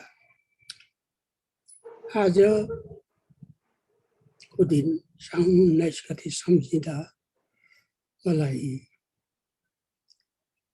एउटा पुरानो लामो स्मृति भङ्ग भएको अनुभव भइरहेको छ। केही वर्ष अघिदेखि साउन 19 गतेको दिन आज भोलि हामी भेटौँ है सर भन्नुहुन्थ्यो। कहाँ भेट्ने भनेपछि एउटा ठाउँ दिनुहुन्थ्यो। त्यो ठाउँमा हामी गयौँ पहिलो वर्ष। त्यो दिन चाहिँ उहाँको जन्मोत्सवको दिन रहेछ, साउन 19 गते। यसरी झन्डै 15 वर्ष जति भयो होला। यो दिन हामी उहाँको जन्मोत्सव मनाउँदै थियौँ र शैक्षिक र नागरिकताको हिसाबले उहाँको जन्म सम्वत 2002 साल साउन 19 गते लेखिएको छ। पाँचथरको अमरपुरमा गाउँमा एउटा पण्डित परिवारमा पिता पद्मप्रसाद सुवेदी र आमा राधिका सुवेदीको जेठो सन्तानका रूपमा उहाँको जन्म भयो। तर अहिले थाहा के भयो भने 2 वर्ष चाहिँ घटिरहेछ यो वर्ष। त्यसले गर्दा 1000 साल 2000 साल बन्नु पर्यो। र यो जन्म जयन्ती चाहिँ उहाँ बिना हामी मनाउँदैछौँ। यो यति फरक अनुभव गरे मैले। साथसाथै उहाँको जीवनमा सुरुदेखि नै अत्यन्त प्रतिभाशाली बालकको लक्षण थियो र आफ्ना पिताजीबाटै उहाँले सुरुमा संस्कृत शिक्षा प्राप्त गर्नुभयो। त्यसपछि स्थानीय पाठशाला र गुरुकुलहरूबाट र अन्तिममा देश बाहिर उहाँले शिक्षा लिन थाल्नुभयो। त्यस क्रममा कौमुदिनी होम्समा बसेर 11 कक्षासम्म आधुनिक शिक्षा ग्रहण गर्नुभयो र त्यसबेला पनि उहाँले अनेक उपाय गरेर आफ्नो खाने व्यवस्था र आवासको व्यवस्था अथवा अरू शिक्षा खर्चको सञ्चालन गर्नुभएको थियो। र त्यसपछि उहाँ बनारस जानुभयो, त्यहाँबाट शास्त्री उत्तीर्ण हुनुभयो र अनि फेरि देशमा फर्किनुभयो र त्रिभुवन विश्वविद्यालयमा 2038-39 को सत्र उहाँ नेपाली एमएमा भर्ना भएर पढाइ सुरु गर्नुभयो। त्यहाँदेखि यहाँसम्म 50 वर्षको निकटता, सान्निध्य र साथको अवधि पुगेछ। अत्यन्त प्रतिभाशाली हुनुहुन्थ्यो उहाँ त्यस बेलासम्ममा नै र कविताहरू लेख्नुहुन्थ्यो। त्यसपछि केही उपन्यासहरू लेख्नुभयो, बिस्तारै निबन्धमा र अरू क्षेत्रमा आउनुभयो र 30 सालदेखि उहाँले प्राध्यापनको क्रम सुरु गर्नुभयो र आखिर त्रिभुवन विश्वविद्यालयबाट प्राध्यापक हुनुभयो र उहाँले स्वयं नै पनि कोटेश्वर क्याम्पसको स्थापना गर्नुभयो र अन्तिम रूपमा उहाँले त्रिभुवन विश्वविद्यालयको नेपाली विभागको विभागीय प्रमुखको रूपमा योगदान गर्नुभयो। त्यस क्रममा उहाँको एउटा विशिष्ट योगदान त्रिभुवन विश्वविद्यालयको अभिलेखमा र हाम्रो साहित्यिक स्मृतिको अभिलेखमा पनि अङ्कित छ। मैले 2046 सालमा एमफिलको पाठ्यक्रम बनाएको थिएँ, तर त्रिवीले त्यो त्रिवीको कार्यक्रमको रूपमा लागू नगर्ने, त्यसलाई स्वतन्त्र कार्यक्रमको रूपमा लागू गर्ने भए गर्नुहोस् भन्नुभयो र मैले गरिनँ। पछि एमफिलका लागि अङ्क निर्धारित भयो पदोन्नतिहरूमा र प्रवेशमा पनि। त्यसपछि त्यो एमफिलको सञ्चालन उहाँ विभागीय प्रमुख भएकै समयमा भयो र अहिलेसम्म पनि एमफिल कार्यक्रम फस्टाउँदै गएको छ। र यसले त्रिभुवन विश्वविद्यालयको पिएचडीको कार्यक्रममा आएका केही अप्ठ्याराहरूको समाधान र त्यो पिएचडीको त्रिवीको विद्यावारिधी नेपाली विद्यावारिधी कार्यक्रमलाई सशक्तिकरण गर्न प्राज्ञिक रूपमा विशेष प्रभावशाली तुल्याउनलाई पनि एमफिलले सहयोग गरेको छ। एमफिल पुस्ता पिएचडी गरेर आएपछि निश्चय नै नेपालीको प्राज्ञिक गुणस्तरमा ठुलो अभिवृद्धि भएको छ। त्यो ठुलो योगदान छ उहाँको र उहाँको योगदान साहित्यका अनेक विधामा छ र अब त्यो भनिसाध्य छैन। निबन्धको क्षेत्रमा छ, त्यो कविताको क्षेत्रमा छ। आत्मनिर्माण जस्तो एउटा उत्कृष्ट महाकाव्य उहाँले लेख्नुभयो र उहाँको योगदानको मूल क्षेत्र चाहिँ समालोचना रह्यो र समालोचनामा एक प्रकारले पछिल्ला उहाँको 10-15 वर्षको यात्रालाई हेर्दाखेरि, प्रदानलाई योगदानलाई हेर्दाखेरि मैले भन्नु भने सर, मलाई धेरै मित्रहरूले भन्नुभयो, पाठकहरूले भन्नुभयो, प्राध्यापक समुदायबाट पनि भन्नुभयो, सरको पछि अब नेपाली समालोचनालाई नेतृत्व गर्ने उत्तराधिकारी को छ भन्नुभयो। मैले त्यस्तो उत्तराधिकारी त मैले कसैलाई बनाउनु पनि खोजिनँ, बनाएर पनि हुँदैन। अहिलेको समाजमा गुरुकुल होइन, यो आधुनिक शिक्षाको पद्धति छ। तैपनि नेपाली समालोचनामा अहिलेका पछिल्ला वर्षहरूमा जसरी राजेन्द्रजी नेपाली समालोचनाका समस्याहरूलाई समन्वयपूर्वक सुल्झाउनको निम्ति र नेपाली समालोचनाको स्तरीकरणको निम्ति एमफिलदेखि यता नै र स्वयं आफ्नो लेखनको माध्यमबाट अनेक समालोचनाका ग्रन्थहरूको सम्पादनबाट पनि लागिरहनु भएको छ। त्यो हेर्दाखेरि म दुईटा कुरा भन्छु। पहिलो, नेपाली समालोचनामा केही त्यस्तो अप्ठ्यारो पर्यो भने म सधैँ रहने होइन, मभन्दा योग्य पनि आइरहनु पर्छ। त्यसकारणले नेपाली समालोचनामा के हरायो, तलबिचल पर्यो, केही अप्ठ्यारो पर्यो, बाटो बिरायो भने राजेन्द्र सुवेदीलाई सोध्दा हुन्छ।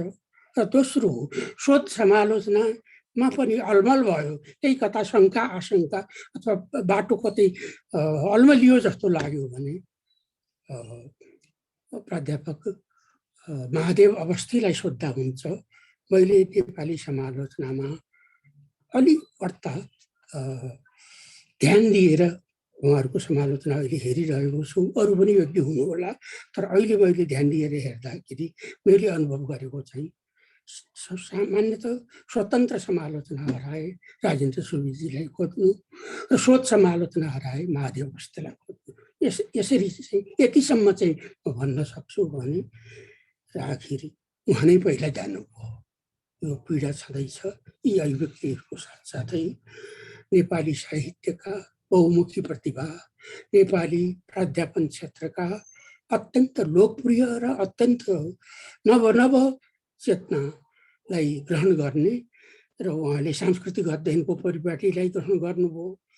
अनि उत्तराधुनिकताको पद्धतिलाई उहाँले आधुनिकताको मृत्यु र उत्तराधुनिकताको मृत्युको पनि प्रसङ्ग दिँदै त्यति आधिकारिक किसिमले पछिल्ला उत्तराधुनिक प्रवृत्तिहरूको सम्म पनि व्याख्या र विश्लेषण गर्नुभएको छ।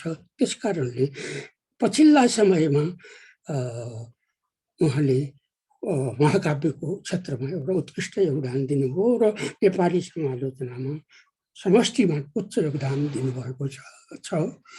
र अब राजेन्द्र सुवेदीजीको उत्तराधिकारी चाहिँ हामीले र पहिल्याउने हाम्रो जिम्मा हो। अब समालोचकहरूले लेखिरहनु भएको छ, उहाँहरूलाई पहिल्याउने, उहाँहरूलाई अगाडि बढाउने राजेन्द्र सुवेदीजीको उत्तराधिकारी त्यो हाम्रो जिम्मा हो। अझै हामी बाँचिरहेका छौँ। यति भन्दै यति सुन्दर कार्यक्रमको आयोजनामा यति छोटो समयमा नेपाल स्रष्टा समाजको तर्फबाट वरिष्ठ कवि प्राध्यापक राजेन्द्र सुवेदीज्यूले जे जस्तो ढङ्गको विशिष्ट कार्यक्रम प्रस्तुत गर्नलाई हामी सबैलाई सघाउनुभयो र यो प्राध्यापक राजेन्द्र स्मृति सभाको जसरी एउटा भव्य स्वरूप व्यापक सहभागितालाई उहाँले र साथसाथै यो प्राध्यापक राजेन्द्र स्मृति सभाका उपसंयोजक उपाध्यक्ष हामी त्यो पदहरूको निर्माणकै क्रममा छौँ र सदस्य सचिव रमेशजीले र त्यो संस्थापक सभा त्यो जुन थियो त्यसका सबै मित्रहरूले यसलाई यहाँसम्म पहिलो चरणमा अलिकति केही न केही हुन सकोस् भनेको राम्रो गराउनुको निम्ति विधान सर लगायत जति मित्रहरूबाट यो महत्त्वपूर्ण भूमिका भयो त्यसका निम्ति हार्दिक आभार व्यक्त गर्दछु। र अब राजेन्द्रजी जस्तो अत्यन्त सक्रिय कर्मशील प्राध्यापक स्रष्टा समालोचक र नेपाली साहित्यको महान प्रवर्धक अस्ताएको युगमा अब हामी सबैले उहाँको अभावलाई कम पार्नलाई सक्दो प्रयास गरौँ। यति भन्दै मेरो मन्तव्य यही टुङ्ग्याउँछु। धन्यवाद। धेरै धेरै धन्यवाद सर हजुरलाई। आजको यो राजेन्द्र स्मृति सभालाई हजुरले गरिमामय सम्झना योग्य बनाइदिनु भएको छ। यसको लागि हजुरलाई धेरै धेरै धन्यवाद। अब क्रमलाई अगाडि बढाउँछ हामी कार्यक्रमको अन्तिम उपाध्यक्ष श्री ओम रोदन श्रेष्ठजीलाई अनुरोध गर्दछु। ओम रोदन श्रेष्ठजीलाई अनुरोध गर्दछु।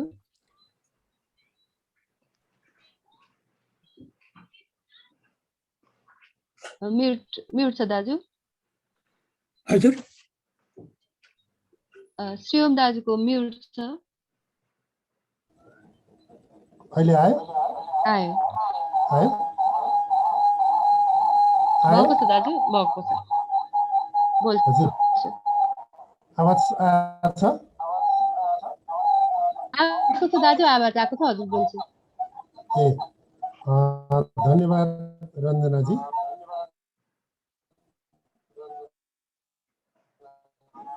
आजको यस कार्यक्रमका आदरणीय प्रमुख अतिथिज्यू र सम्पूर्ण विशिष्ट विद्वान, साहित्यकार, समालोचक, विद्वज्यूहरूप्रति म हार्दिक आभार व्यक्त गर्न चाहन्छु।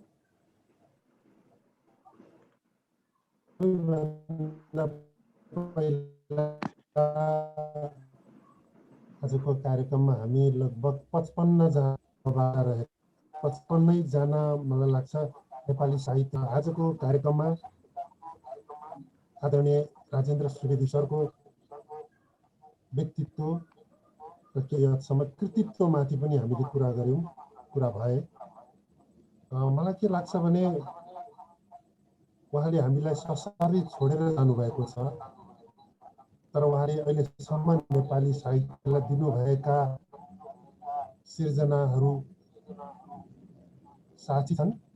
अझै कैयौं 1600 पृष्ठसम्मको पुस्तक आउन बाँकी नै रहेछ। र आज मलाई के पनि लागिरहेको छ भने राजेन्द्र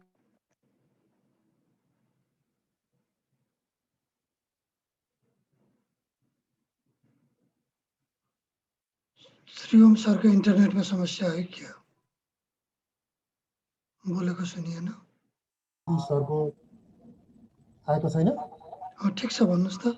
दुईतिरबाट आवाज आइरहेछ, इको। सबैतिर सबै व्यक्तित्वहरूमाथि हामीले कुरा गर्यौं, अलिकति इको बढी छ रोदन सर।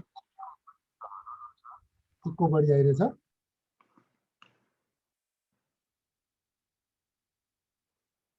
म्युट भयो श्रीओमजी। गोरखापत्र संस्थानको कार्यकारी अध्यक्षको रूपमा पनि मैले उहाँलाई पुगेको थिएँ। त्यो मात्र नभइकन उहाँ चाहिँ नेपाली साहित्यमा लघुकथा व्यक्तित्वको रूपमा पनि आउनु जरुरी छ। 2053 सालमा उहाँले नै सबैभन्दा पहिलोपटक लघुकथाको कार्यपत्र लेख्नु भएको थियो। 77 साल फागुन 11 गते युथ रिग ग्रुपले लघुकथाको एउटा कार्यक्रम गरेको थियो। त्यसमा देश विदेशका धेरैजना सहभागी हुनुहुन्थ्यो र त्यसमा उहाँ प्रमुख अतिथि हुनुहुन्थ्यो। त्यति बेला पनि उहाँले लघुकथाका 53 सालका धेरै कुरा उल्लेख गर्नुभएको छ। त्यस हिसाबले धेरै व्यक्तित्व आउँदा पनि लघुकथाको व्यक्तित्व नआएको हुनाले लघुकथा व्यक्तित्व पनि छुट्नु हुँदैन भन्ने मलाई लागेको छ। र म आज यो स्मृति सभामा आदरणीय राजेन्द्र सरको स्मृति सभामा देश विदेशबाट धेरैजनाको सहभागिता छ। त्यसमध्येमा पनि आज बोल्नुहुने प्राध्यापक डाक्टर वासुदेव त्रिपाठी सर, गीता सापकोटाजीले कविता वाचन गर्नुभयो, रमेश समीक्षीले उहाँको व्यक्तित्वमाथि कुरा गर्नुभयो, छोरा कमल सुवेदीले उहाँको योजनाको बारेमा कुरा गर्नुभयो, पूर्व मन्त्री त्रिलोचन ढकाल सरले, नारायण हुमागाईज्यूको कलकत्ताबाट र असमबाट ज्ञानबहादुर छेत्री र सत्यप्रकाश तिवारीजी भारतीय विद्वान, डाक्टर भुवन सुवेदी आउनु भएन, प्रदेशका अध्यक्ष जीवेन्द्र देव गिरी सर, वृत्तचित्रबारे माधव प्रधान सरले बताउनुभयो, पवन आलोकजीले बताउनुभयो। उहाँहरू सबैप्रति र यो देश विदेशबाट राजेन्द्र सरप्रति श्रद्धा व्यक्त गर्न उपस्थित हुनुभएका, संसारभरिबाट उपस्थित हुनुभएका सबै आदरणीय पूजनीय र नेपाली संस्थाका विशिष्ट व्यक्तित्वहरूप्रति म आभार व्यक्त गर्दै नेपाल स्रष्टा समाजको तर्फबाट हार्दिक हार्दिक धन्यवाद व्यक्त गर्न चाहन्छु। धन्यवाद। धेरै धेरै धन्यवाद दाजु। यहाँले थोरै समीक्षासहित आफ्नो मन्तव्य राखिदिनु भएको छ। अब कार्यक्रमको अन्तिममा आइसकेका छौँ हामी। राजेन्द्र स्मृति सभामा हामीले राजेन्द्र सुवेदी सरलाई सम्झ्यौँ, उहाँको योगदानलाई चर्चा गऱ्यौँ।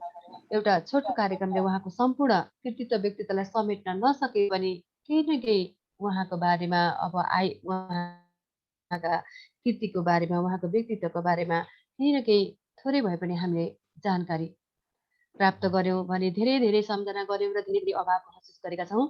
अन्तिममा छौँ हामी आजको यो कार्यक्रममा। अन्तिममा आजको स्मृति सभालाई विसर्जन गरिदिनु हुनका लागि नेपाल स्रष्टा समाजका अध्यक्ष तथा यस स्मृति सभाका अध्यक्ष आदरणीय दाजु विधान आचार्यज्यूलाई अनुरोध गर्दै म कार्यक्रम सञ्चालक रञ्जना निरौला बिदा चाहन्छु। धन्यवाद, नमस्कार। धन्यवाद रञ्जनाजी। यस राजेन्द्र सुवेदी सरको स्मृति सभा, यसलाई हामीले स्मृति सभाकै रूपमा हामीले हेरेका छौँ। यसका प्रमुख अतिथि प्राध्यापक डाक्टर वासुदेव त्रिपाठीज्यू र अन्य सबैजना विशिष्ट विद्वानज्यूहरूमा म हार्दिक नमन गर्न चाहन्छु। म आदरणीय राजेन्द्र सुवेदी प्रतिमा हार्दिक श्रद्धाञ्जली नेपाल स्रष्टा समाजका तर्फबाट, राजेन्द्र सुवेदी स्मृति सभाका तर्फबाट र म मेरो व्यक्तिगत तर्फबाट पनि म उहाँलाई हार्दिक श्रद्धाञ्जली अर्पण गर्न चाहन्छु। राजेन्द्र सुवेदी सरसँगका स्मृतिहरू, सम्झनाहरू धेरै छन्। म त 2034 सालदेखि म 2033 साल भदौ 4 गतेदेखि त्रिभुवन विश्वविद्यालयको सेवामा छु म। र म राजेन्द्र सुवेदी सरलाई 34 सालदेखि नै म उहाँलाई चिन्दछु र उहाँसँगका लामा सम्झनाका पाटाहरू छन्। ती सबै सम्झनाका पाटाहरू अहिले कोट्याउन त्यति सम्भव पनि छैन। र म राजेन्द्र सुवेदी सरलाई चाहिँ एउटा कस्तो व्यक्तित्वका रूपमा चिन्दछु भने उहाँ एउटा साह्रै सफल प्रशासक पनि हो। यहाँहरूले अरूले धेरै नचिन्नु भएको त्यो पाटो मैले उहाँलाई क्याम्पस प्रमुखका हैसियतले र विश्वविद्यालयको केन्द्रीय विभागको प्रमुखका हैसियतले पनि म उहाँलाई अझ बढी राम्रोसँग चिन्दछु। म कुनै बेला मानविकी डिन कार्यालयमा पनि मैले काम गरेँ। त्यति बेला काम गर्दा पनि उहाँसँग मेरो सान्निध्य थियो। विश्वविद्यालयको केन्द्रीय कार्यालयमा प्रशासनिक अधिकारीका रूपमा काम गर्दा पनि उहाँसँग मेरो एक प्रकारको सान्निध्य थियो। म प्रशासनमा भए पनि उहाँ चाहिँ साहित्यसँग सम्बन्धित व्यक्तिहरूलाई विशेष माया गर्नुहुन्थ्यो र त्यो माया मैले प्राप्त गरेको थिएँ। मैले यहाँ आज देखिरहेको छु युएसएबाट मोहन छिटौला पनि आउनुभएको छ। मोहन छिटौला पनि उहाँको त्यति बेलाको समकक्षी एक प्रकारको मित्र हुनुहुन्थ्यो। मैले यहाँ देखिरहेको छु त्रिभुवन विश्वविद्यालयमा काम गर्दा राजेन्द्र सुवेदी सरसँग अलिकति सान्निध्यमा रहनुभएका मुरारी विनोद पोखरेललाई पनि मैले आज यहाँ देखिरहेको छु। उहाँ विश्वविद्यालयमा काम गर्ने सबैजना, चाहे त्यो प्राध्यापन पेसाको किन नहोस्, चाहे त्यो प्रशासनिक क्षेत्रको किन नहोस्, सबैसँग उत्तिकै आत्मीय र उत्तिकै मित्रवत व्यवहार उहाँले गर्नुहुन्थ्यो। र म जनसङ्ख्या अध्ययन केन्द्रीय विभागमा प्राध्यापन सेवामा रहँदा राजेन्द्र सर नेपाली विभागको प्रमुख हुनुभए तापनि म विभिन्न परिस्थितिवश नेपाली विभागसँग म सम्बन्धित हुन्थेँ। कहिले कुनै शोधपत्रको बाह्य परीक्षकका रूपमा, कहिले कुनै कवि गोष्ठीहरूको आयोजकका रूपमा पनि म त्यहाँ पुगेको हुन्थेँ। राजेन्द्र सुवेदी सरको सान्निध्य मलाई त्यसरी पनि प्राप्त थियो।